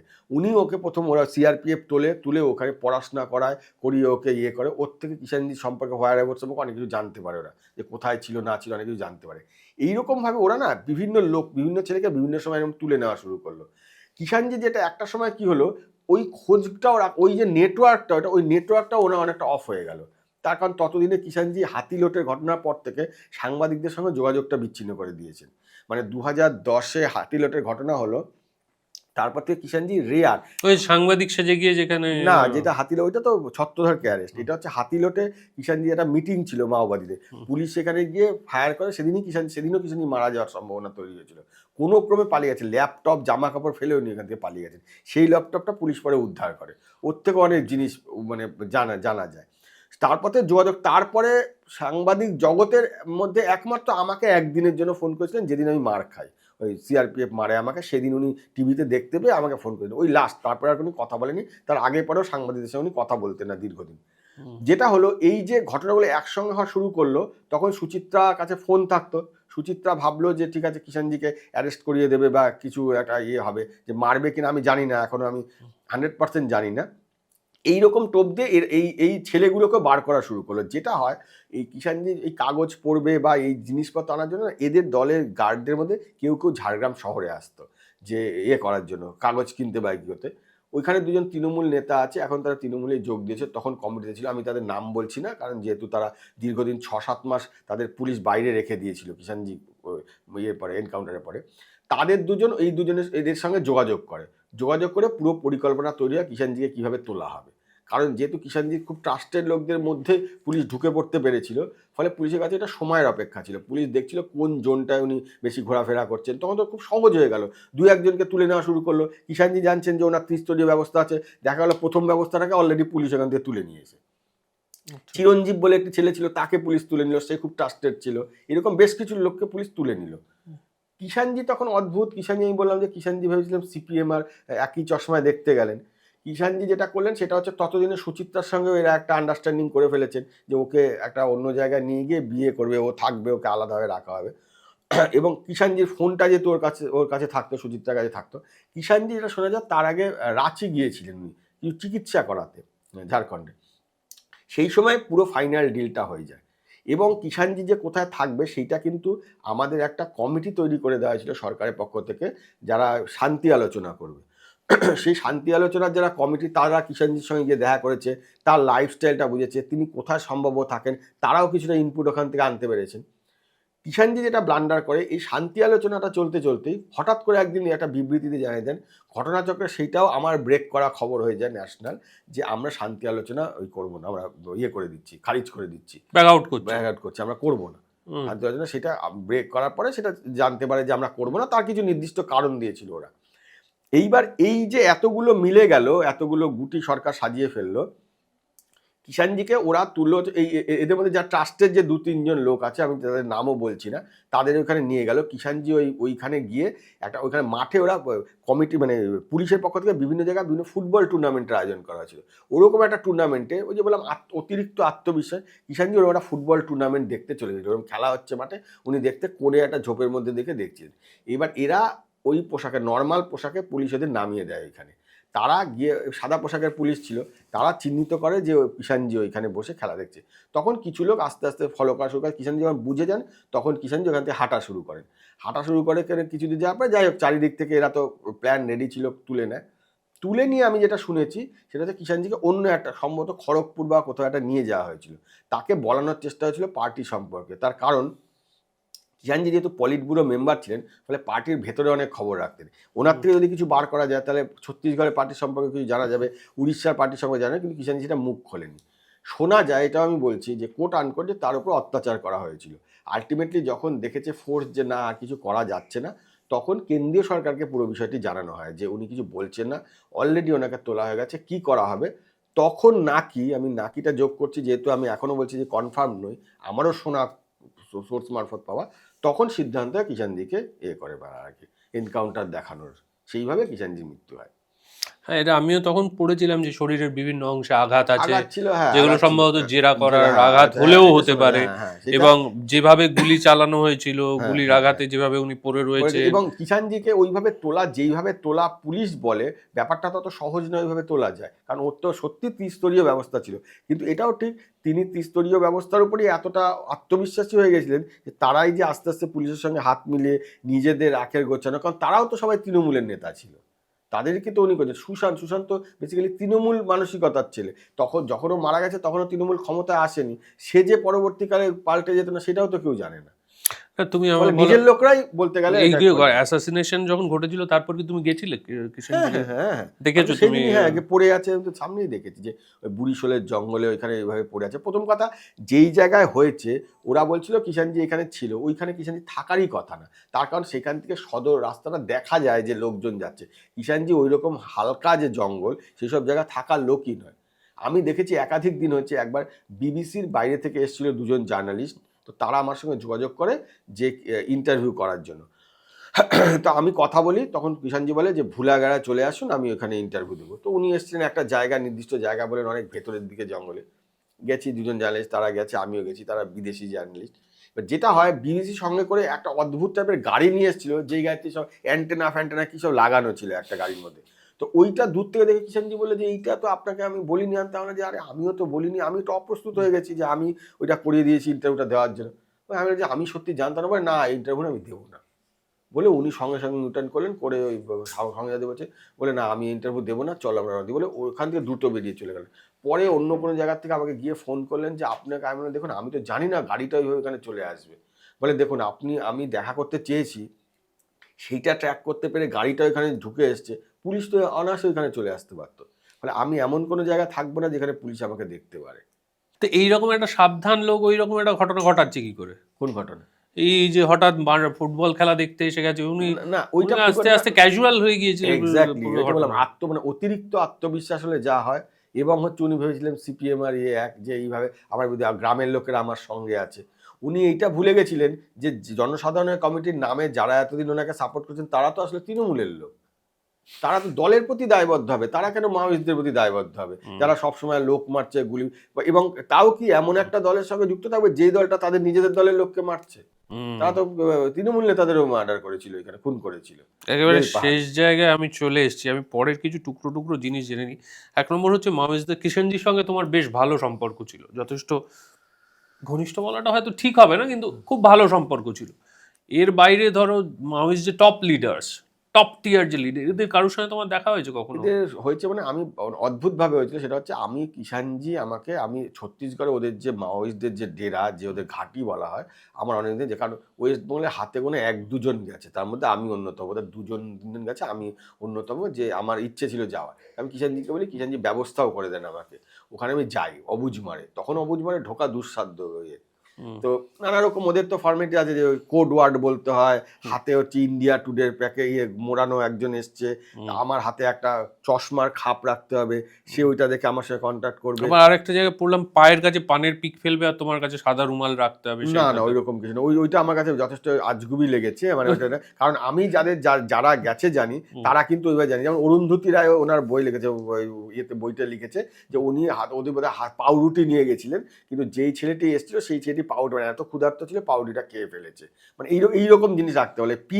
তোমাকে কি দিতে? আমাকে হাতে বলেছিল একটা চশমার খাপ, মানে চশমা খাপের এই চশমাটা খুলে আমরা যেই খাপে রাখি, ওইটা আমার পক্ষে কঠিন হয়েছে, কারণ চশমার খাপ তখন পাওয়া যাচ্ছিল না। আমি আবার একটা চশমার দোকানে গিয়ে চশমার খাপটা নিই আর কি, কিনি। আমাকে বলা হয়েছিল যে আসবে সে হচ্ছে হাতে একটা ইন্ডিয়া টুডে মোড়ানো থাকবে একটা। এবার ওখানে গিয়ে বলতে হবে, কোড ওয়ার্ড ছিল আমার হচ্ছে জয় বিক্রান্ত। হ্যাঁ, জয় বিক্রান্ত। এবার আমার যেটা হয়েছে, ওই জায়গাটা চিত্রকূট ফলস দেখেছি, চিত্রকূট ফলসের ওইখানে একটা অনেকগুলো হোটেল আছে পরপর। এই একটা বলেছে ওরা হচ্ছে আমাকে বলেছিল 3 স্টার হোটেল, আমাকে যে কন্ট্যাক্ট বলেছিল 3 স্টার হোটেল আছে, ওইখানে দাঁড়াবেন, আপনাকে ওই নিয়ে যাবে লোক। আমি তো এখানে যথারীতি দাঁড়িয়েছি, আমি আমার ক্যামেরাম্যান ভগবান সাউ গিয়ে দাঁড়িয়েছি। দাঁড়ানোর পরে কেউ আসে না, আমি আশেপাশে খুঁজছি, লোক তো কেউ নেই। হঠাৎ করে দেখলাম একটা লোক না এসে দাঁড়িয়েছে, মানে একটা ওখানটা হনুমান মন্দির ছিল, ওই পাশে দাঁড়িয়েছে। আমার কেন যেন মনে হলো এই লোকটা হবে। তো না, তারপরে তখন আমি আমার কন্ট্যাক্টে ফোন দেখে আসছে না, আমি আমার কন্ট্যাক্টে ফোন করলাম যে দাদা আপনি বলেন 3 স্টার হোটেলে এরকম আছে, 3 স্টার হোটেল বলে তো কিছু নেই। বলে আরে না 3 স্টার না, একটা 3 স্টোরেড বিল্ডিং হবে। ও আমি বললাম ও আচ্ছা, তার পাশেরটা হচ্ছে 3 স্টোরেজ তারা হোটেল, ওখানে গিয়ে দাঁড়ালাম। একটি লোক দেখলাম দাঁড়িয়েছে, যেটা হয় অতক্ষণ। এবং আমার সঙ্গে ছিল হচ্ছে তখন বিবিসি সাংবাদিক ছিল শুভ্রাংশু চৌধুরী, ও ছিল, আর ওয়াইএস কুরেশি আমাদের যে ইলেকশন কমিশন, তার ছেলের নাম ছিল মুস্তাফা কুরেশি, সে ছিল বিবিসির একজন, আর আমার বলেছিল। এবার যেটা হয়, ওখানে গিয়ে দাঁড়িয়েছি, এবার আমি উত্তেজনার চোটে আমি কোড ওয়ার্ড বলতে ভুলে গেছি। এবার আমি বলছি চলিয়ে, ও তো আমাদের বলছে কে চলিয়ে কি বলছে, আমি বলছি কিরে ভাই ফলস হয়ে গেলাম নাকি, ও তো হাতে ইন্ডিয়া টুডে দেখছি, আমরা এ তো লে আয়া, এই লোকটা পাত্তা দিচ্ছে। আমার খেয়ালই নেই যে এখানে কোড ওয়ার্ড বলতে হবে। তারপরে আবার হঠাৎ করে মুস্তাফা আমাকে বলছে আরে কোড ওয়ার্ড বল, কোড ওয়ার্ড, হ্যাঁ জয় বিক্রম, হ্যাঁ চালিয়ে আবি বলে এবার নিয়েছিল। ও সাট করে এটা ধরে নিল। বলে আমরা ইন্দ্রাবতী নদী পেরিয়ে গেলাম, ওই পারে 2টো বাইকে তোলা হলো, আমাদের বাইকে। মজা হলো, আমাকে যে তুলেছিল সেই লোকটি হচ্ছে ওইখানকার সরপঞ্চ, ওদের এখানে জনতানা সরকার চলে, মানে জনতার যে সরকার সেটা চলে। তো ও হচ্ছে সরপঞ্চ। তা আমি বললাম যে পাশের লোকটিও দেখছি মানে দামি বাইক নিয়ে যাচ্ছে। তা আমি বললাম ये बाइक किसका है? बोले वो तो अपना है। बोला कैसे खरीदा? बोला अरे इसीलिए तो उसको पार्टी निकाल दिया। बोला क्यों? बोले वही तो सरपंच था, बाइक की ना पार्टी उसको हटा दिया सरपंच से, मेरे को अभी कर दिया। হ্যাঁ ঠিক আছে চলিয়ে বলে গেলাম। ওরা এখানে যেটা করে সেটা হচ্ছে পাহাড়ের, আমাদের একটা ওইখানে একটা ঝোপের মতো জায়গা নিয়ে গেল, সেইখানে আমাদের বাংলা যেরকম আমরা তাড়ি বলি, একদম ওই জিনিস তাড়ি ওরা এনে আমাদের খেতে দিল 2টো বোতলে করে। এবার আমি খেয়ে দেখলাম খুব স্বাদ, আর আমাকে তখনও জানি না যে কত হাঁটতে হবে। এবার আমরা রওনা দিলে অর্ধেক রাস্তায় গিয়ে এবার তাড়ি খেয়ে হাঁটছি, মানে ফলে তো মানে যথেষ্ট ওই যা হয় আর কি, নেশা ঢুনকিতে চলে যাওয়া যায়। আমাদের টানা 4.5 ঘন্টা হাঁটালো, 4.5 ঘন্টা। আমি তো তাও, আমার তো এমনি ভুঁড়ি আছে, আমি তাও কোনো রকমে গেলাম। মুস্তাফা কুরেশি অত বড় চেহারা, অত ফিট দেখা যাচ্ছে, ও দেখলাম মাথা ঘুরে পড়ে গেল। তারপরে আবার জল টল দেওয়া হলো, 3খানা পাহাড় আমরা পেরোলাম। পেরিয়ে তারপরে একটা জায়গা আমাদের রেস্ট করালো, করি আবার একটু সেলফি দিল, দিয়ে আবার আমাদের 1.5 ঘন্টা হাঁটালো। ওই রকম অবুঝ মানে ওই জায়গায় আমাদের নিয়ে গেছিল, নিয়ে গিয়ে যেখানে ওরা ওদের ক্যাম্পে রেখেছিল। তাও ক্যাম্পের সমস্যা হলো, আমরা গেছি দেখছি ওইখানকার লোকাল লিডার পান্ডু বাবু, সে একটা চিঠি পাঠিয়েছে যে আমরা এখন আমাদের ক্যাম্প পরিবর্তন করছি, এই পরিস্থিতিতে আপনাদের সঙ্গে দেখা করা যাবে না, তো ফলে আপনারা অন্য সময় আপনাদের ডাকা হবে। আমি 6 ঘন্টা হেঁটেছি টোটাল মিলিয়ে, মানে পাগলের মতো পরিশ্রম করেছি। তারপরে বলছি ওই চিঠি এসছে, একজনকে দিয়ে পাঠিয়েছি যে দেখা করবে না। আমি তো পাগল হয়ে গেছি যে কি ব্যাপার, অফিসে তো বলেছি আমাদের তো একটা বাজেট বরাদ্দ থাকতো। আমি আমার যা মানে ভাঙাচোরা হিন্দি, তাতে আমি চিঠি লিখলাম যে যদি আপনি না দেখা করেন আপনারা, আমাকে অফিসে চাকরিটা আমার চলে যাবে। অফিস আমাকে আর ঢুকতে দেবে না, ফলে আমি দেখা না করে যাবো না, আমি বসলাম ব্যাস থাকবো যতদিন থাকতে। তারপরে রাত্রেবেলা ওরা আমাদের একটা জায়গায় ডাকলো, সেখানে গেলাম, দেখা করলাম, একজন এলো তাত্ত্বিক নেতা, কথাবার্তা বললেন, ভালো কার্ড ফাট আছে বলার পর সিন্ধু নন্দীগ্রাম নিয়ে তখন তো আলোচনা, 2009 সালে ফেব্রুয়ারিতে গেছিলাম আমি। তো তখন কথা বললো, বলা টলার পরে যাই হোক ভালো ওদের ইয়ে হলো, ওদের ক্যাম্প ঘোরালো, দেখলাম, সব এক্সপিরিয়েন্স হলো হওয়ার পর চলে এসেছি। আসার পরে একদিন কিষাণজির সঙ্গে দেখা করলাম, ডাকলো, গেলাম, বললো যে এরকম কীরকম হলো, আমার দারুণ দারুণ, মানে কীভাবে থাকেন আপনারা, মানে আমার অন্য এক্সপিরিয়েন্স, আমি কোনটা লিখবো বই ফই আকারে। বললো হ্যাঁ, বলে কে এসেছিলো দেখা করতে? আমি বললাম যে বাসুদাদা বলে একজন এসেছিলো। বলে হ্যাঁ, তো বাসবরাজ তো এসেছিলো, ও খুব ভালো, খুব ব্রাইট ছেলে, একদিন পার্টির অনেক বড় পদে যাবে, ও হচ্ছে খুব ইঞ্জিনিয়ার, ও হচ্ছে এইসব আইডি ফাইডি এগুলো বানাতে এক্সপার্ট, এবং এলটিটি একবার বাস্তারে এসেছিলো এই ব্যাপারে ট্রেনিং দিতে মাওয়িস্টদের, বলে ও সরাসরি এলটিটি এদের থেকে ট্রেনিং নেওয়া। তো তখন বলছে বাসুদাদাকে তো তুমি ইন্টারভিউ করো না, ইন্টারভিউ, ও তো বাসুদাদা ইন্টারভিউ দেবেই না, বাসুদা কোনোদিন কাউকে ইন্টারভিউ দেয়নি, ও পার্টিতে এমনই পোস্টে ছিল, ও কোনোদিন ইন্টারভিউ দেবে না। এবার এমনি কথা বললো, সিন্ধু নন্দীগ্রাম আলোচনা করলো, আমি যদি কোনদিন পরবর্তীকালে বই লিখি সেগুলোতে লেখা যাবে। তো সেটা হচ্ছে যে ও তখন কথাবার্তা বলে চলে যাবে। কিষাণজি বলে যে ও পার্টির মানে সর্বোচ্চ পদে যাওয়ার ক্ষমতা রাখে, ওর এত ট্যালেন্ট আছে, তোমার খুব ভাগ্য ভালো যে ও তোমার সঙ্গে দেখা করতে এসেছিল। আমি তখন নামটা জানতাম, পরবর্তীকালে বাসুরা যদি এত বড়, আমি তো তার মারা যাওয়ার পর আরও বেশি করে দেখলাম যে আরও বেশি ও কোন জায়গায় ছিল। আমি দেখলাম 2009 তো মারা গেল এই বছর। তো বাসবরাজুকে সেইভাবে তুমি চিনতে পারলে, তো তোমার সেদিন ফিরে আসতে পেরেছিলে? না, সেদিন তো ফিরে এসেছিলাম, তার কারণ তারপরে ফিরে এসেছিলাম আর কি। ও রাতে ওইখানে ওরা রাখলো, খাবার দাওয়া দিলো। ওদের এখানে প্রবলেম হচ্ছে সব জায়গায় ওরা, যেহেতু আমি গেস্ট হিসেবে গেছি, ফলে ওরা একটু বাড়তি নজরদারিও দিচ্ছে, আবার কিছু কিছু ক্ষেত্রে ওই নজরদারিগুলো একটু আবার সমস্যা হয়ে যাচ্ছে। ধরো সকালবেলা উঠে আমরা কি করি, আমরা প্রাতঃকৃত্য করতে যাই সকালবেলা, যা প্রয়োজন সেখানেও সঙ্গে গার্ড দিয়ে দিচ্ছে। এবার আমি বলছি যে দাদা আমি জঙ্গলের মধ্যে তো এমনি, আমার অস্বস্তি হয়, আপনি বলে না আমার পার্টির নির্দেশ আছে আপনাকে গার্ড দেওয়ার। আমরা দাদা আমি পুলিশের লোক নেই। বলে না পুলিশের লোক হিসেবে না, আপনাকে। এবার মুশি হচ্ছে ওদের বেশিরভাগ গোন্ড ভাষায় কথা বলে, তো 2-1 আছে হিন্দি জানে, তো সবার সঙ্গে কথাও বলা যায় না, তো বোঝেই না, ও বোঝে না আমিও বুঝি না। এবার 2-1 হিন্দি জানে, তাদেরকে দিয়ে দিয়েছি আমার সঙ্গে। তাই বললাম দাদা আমার অস্বস্তি। বললো না কিছু করার নেই, আমি ঘুরে দাঁড়াচ্ছি, আপনি যা খুশি করুন, তারপরে আপনাকে কিন্তু এখানে সাপ ঠাপও তো আছে, ফলে আছে, বন্য জন্তু আছে, প্রবলেম করতে পারে।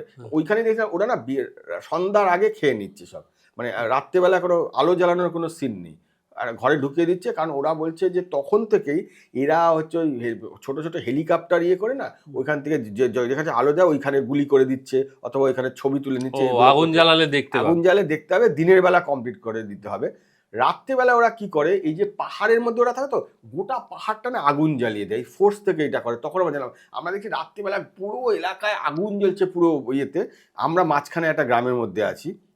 আমি জিজ্ঞেস করলাম যে আপনাদের তো এমনি দেখতে পাবে এত আগুন জ্বলছে। বলে ফোর্স এটা করছে আমাদের ট্র্যাক করার জন্য, প্রথম সারিটাতে আগুন দিয়েছে, তারপরে দ্বিতীয় সারিটা করছে। এইভাবে আগুন লাগিয়ে ওরা দেখতো যে কোথায় যে যাতায়াত আছে কিনা রাত্রিবেলা, এটা ওরা ফোর্স লক্ষ্য করতো এখান থেকে।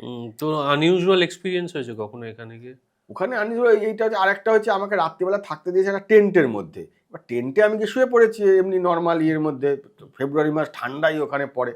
এবার শুয়েছে গায়ে ওডোমাস মেখে দিয়ে, কারণ ওদের শুনেছি অনেক ম্যালেরিয়া অনেক লোক মারা গেছে, ওদের সব মেখে শুয়েছি। রাত্রিবেলা তো বুঝিনি, ভোরবেলা দেখছি কায় চিৎকার চেঁচামেচি হচ্ছে। দেখলাম ওই যেহেতু পর্দা দেওয়া, ঢুকছে লোক, ঢুকে না ওই যে আমাদের ওই যে ডাব্বার মতো হয় না, ওই ডাব্বার মতো সে এক একজন করে এক আসছে, একটা করে বেরিয়ে নিয়ে যাচ্ছে। আমি ভেবেছি হয়তো ওই যা হয় সকালে হয়তো মানে ওই বাথরুমে ইউজ করবে আর কি, ওইসব নিয়ে যাবে জল ফল নেওয়ার জন্য, চলে হয়ে গেছে। আমি পরে চা খেতে, লাল চা দিয়েছে, চা তো মানে বিস্বাদ, মানে কোনো স্বাদ নেই আর কি, যে একটা চা না অন্য কিছু বোঝাচ্ছে। আমি তো এনকে জিজ্ঞেস করলাম যে এটা কি, বলে এগুলো তো কুলে বলছে এগুলো মাইন। মানে বলছি হ্যাঁ মাইন। আমার তো বিছানা তো খাটিয়ার নিচে ছিল। বলে হ্যাঁ ওইখানে খাটে। আপনি যে পাগল মাছাই, আপনি জানেন এই মাইন উড়ে গেলে আমার তো এক হাড়ের গুঁড়ো পাওয়া যেত না। বলছে না চিন্তা নেই, ওটা ডিটোনেট করতে হয়, ওটা অত সহজ না। আরে আপনি আমার মাথার, আর দেখুন আমি আপনাদের গেস্ট, আর আমার খাটের নিচে ওইসব রাখবেন না, নাহলে আমার চেঞ্জ করে দিন সব মাইন। বলছে না আপনার কোনো টেনশন নেই, ওটাকে করতে হয়, ফ্ল্যাশ দামে দৌড়, আমিও টেকনিক্যাল জিনিস দরকার নেই। আমার রাতে ওর উপর আমি জানলে আমার রাতে ঘুমই হতো না, তো আমাকে আর ওটা দেবেন না, আমি আপনাদের গেস্ট, আমাকে ওইভাবে রেখেছেন। পরের দিন থেকে আর রাখেনি আমার। প্রথম দিনটা শোনার পরেই আমার মানে বন্ধ হয়ে গেছিলো আর কি, নিঃশ্বাস বন্ধ হয়ে গেছে, কোথায় রেখেছে ওরা। এইভাবে ওরা করে, এবং কোনো কাজে আর্মস ফার্মস এমনি রাখে ওরা। মানে যেহেতু আমি গেস্ট হিসেবে গেছি, বা জার্নালিস্ট আর কি, মানে গেস্ট মানে জার্নালিস্ট হিসেবে গেছি। ওরা এমনি রেসপেক্ট, কোনো এমনি নেই, ওরা মনে নিষ্ঠুর, মনে যা করে সে করতেই পারে, কিন্তু অনেক মানে এমনি কিভাবে ওদের চলে, মানে ওখানে না কিছু কিছু জিনিস আছে দেখলাম অদ্ভুত অদ্ভুত। মানে এমন লোকও আছে যে তার বাবা মার সঙ্গে দীর্ঘদিন ধরে যোগাযোগ নেই, সে বাবা মার টাকা পাঠায়, সেই টাকাটা রিসিভ করে সে জানতে পারে বাবা মা বেঁচে আছে। এরকমও ঘটনা আছে এখানে। তাই হ্যাঁ, এরকম আছে। ওয়েস্ট বেঙ্গলের লোক আছে, সে দেখলাম বাংলায় কথা বলছে, সে প্রথমে বলছিল না, তারপরে বাঙালি তো যা হয়, বাঙালি পেয়েছে একটা অতদিন পরে সে বলে ফেলেছে আর কি। এরকম আছে, যাদবপুরের লোক আছে, এরকম বহু জায়গায় আছে। একদম শেষ প্রশ্ন, যে তার মানে যেটা দিয়ে আমরা শুরু করেছিলাম, যে প্রায় according to our discussion, Maoist movement in India সেটা প্রায় শেষের পথে। আর মানে প্রায় শেষের পথে বলবো না, এই ফর্মে যে এই যে পিরিয়ডটাতে যে হয়েছিল এইটা শেষের পথে। পরবর্তীকালে যে পরবর্তীকালে হয়তো আবার একটা অধ্যায় কারণ এটা আসতেই একটা পারে। মতবাদ, এটাতে পুরোপুরি শেষ করা যায় না, এটা মতবাদ একটা, হ্যাঁ অন্যভাবে ফিরেও আসতে পারে। হ্যাঁ, এই এই এই যে ফেজের, মানে ধরো এই যে অধ্যায়টা, এই অধ্যায়ের যে মাওয়িস্ট মুভমেন্ট, সেইটাতে তুমি কি চোখে দেখো? মানে is it a successful movement, or it's মানে হয়তো ভালো ইন্টেনশন নিয়ে শুরু করা মুভমেন্ট, কিন্তু পরবর্তীকালে দিকভ্রষ্ট হয়ে ব্যর্থ একটি মুভমেন্ট হিসেবে তোমার কি মনে হয়? দুটোই আছে। একটা হচ্ছে মাওয়িস্টরা যদি এই মুভমেন্টগুলো না করতো, ছত্তিশগড়ে এখন যা কাজ হচ্ছে বা ওয়েস্ট বেঙ্গলে জঙ্গলমহলে যা কাজ হচ্ছে, এটা হতো না তো উন্নয়নের কাজ। সরকার এদিকে নজরই দিত না। নতুন সরকার এসে এখানে কি করেছে, প্রথম জঙ্গলমহলে যে কাজ করেছে সেটার তো একটা এফেক্ট আছে। তারা তো হয়, এখন মুশকিল হচ্ছে আবার ভালো কাজ করতে গিয়ে না জঙ্গলমহলের লোকদের এইখানকার কুড়েও করে ফেলেছে সরকার। তারা এখন হচ্ছে আমি লক্ষ্মীর ভাতা নেব, আমি ওই বেকার ভাতা নেব, আমি জঙ্গলে গিয়ে কাঠ কুড়িয়ে আনবো, আমি ইলেকট্রিকের বিল ওখানে বেশিরভাগই দেয় না দেবো, আমি 2 টাকা কিলো চাল পাবো। এটা কিন্তু লোককে কুড়েও করে ফেলেছে অনেক। দেখবেন ওদের ওই চেষ্টাটা নেই, ওদের হওয়ার যে আমি চাকরি করবো, করবো, সেই চেষ্টাটা নেই। 1 নম্বর, রাস্তাঘাট হাসপাতাল বলে লাভ নেই, অনেক কাজ হয়েছে, মানে এই সরকার এগুলো করেছে, সেটা কিষাণজির জন্যই হোক বা সরকারের সদিচ্ছা হোক, হয়েছে কাজ। ছত্তিশগড়ও সেম জিনিস। ছত্তিশগড়ে এক একটা গ্রামে 1 কোটি টাকা করে সরকার খরচা করেছে সেইখানকার উন্নয়নের জন্য, এবং ওরা বলে দিয়েছে যে আপনারা যদি গ্রামে কোনো মাওবাদী থাকে আমাদের খবর দেন, আমরা তো নাম প্রকাশ করব না, সেই গ্রামে আমরা 1 কোটি টাকার উন্নয়নের কাজ করে দেবো। এই সুফলগুলো পাওয়া শুরু করেছে সরকার। মানে ফলে হচ্ছে কি, মাওয়িস্টরা ওই যে নিজেদের ওই পুরনো স্ট্র্যাটেজি ধরে থেকে যে আমি 300 লোক নিয়ে 3000 লোকের বিরুদ্ধে লড়াই করব, ওইভাবে হয় না। ফলে কারণ তাদের কাছে কিছু নেই, আর্মস দিয়ে এখন কোনো কিছু করা যাবে না, যেটা একমাত্র সোনু দাদা, মানে যে বেণুগোপাল বুঝতে পেরেছে, বাদ বাকি কেউ বুঝতে পারলো না ওদের। ফলে আন্দোলনটা ওদের শেষ হয়ে গেল, দিগ্ভ্রষ্ট হয়ে গেল বলা যায়। এই যে ওদের যে সাফল্য, ওদের কারণে যে উন্নয়নগুলো হলো, এগুলো কেউ আর ভবিষ্যতে মনে রাখবে না। Thank you so much Chitradip da. বোঝা যাচ্ছে চিত্রদীপ দার সঙ্গে একটা সিরিজ হবে, মানে এটা একটা হলো, এছাড়াও ওনার অসংখ্য অভিজ্ঞতা রয়েছে যেগুলো খুব ইন্টারেস্টিং। আমার ইচ্ছের পরেই তোমার সঙ্গে একটা পহেলগাঁও 26/11 নিয়ে একটা এপিসোড করব। আপনাদের যদি আজকের এপিসোড ভালো লেগে থাকে তাহলে অবশ্যই লাইক করুন, কমেন্ট করুন, সাবস্ক্রাইব করুন। আর আজকের যে আলোচনা হলো সেটা থেকে আপনার কি মনে হয়, বা আপনার নিজস্ব কি মতামত about this Maoist movement in West Bengal or India, সেটা নিয়েও আমাদের লিখে জানাতে পারেন। তাহলে একটা ভালো আড্ডা বা তর্ক থ্রু কমেন্টসও হতে পারে। সবাই খুব ভালো থাকবেন, দেখা হচ্ছে।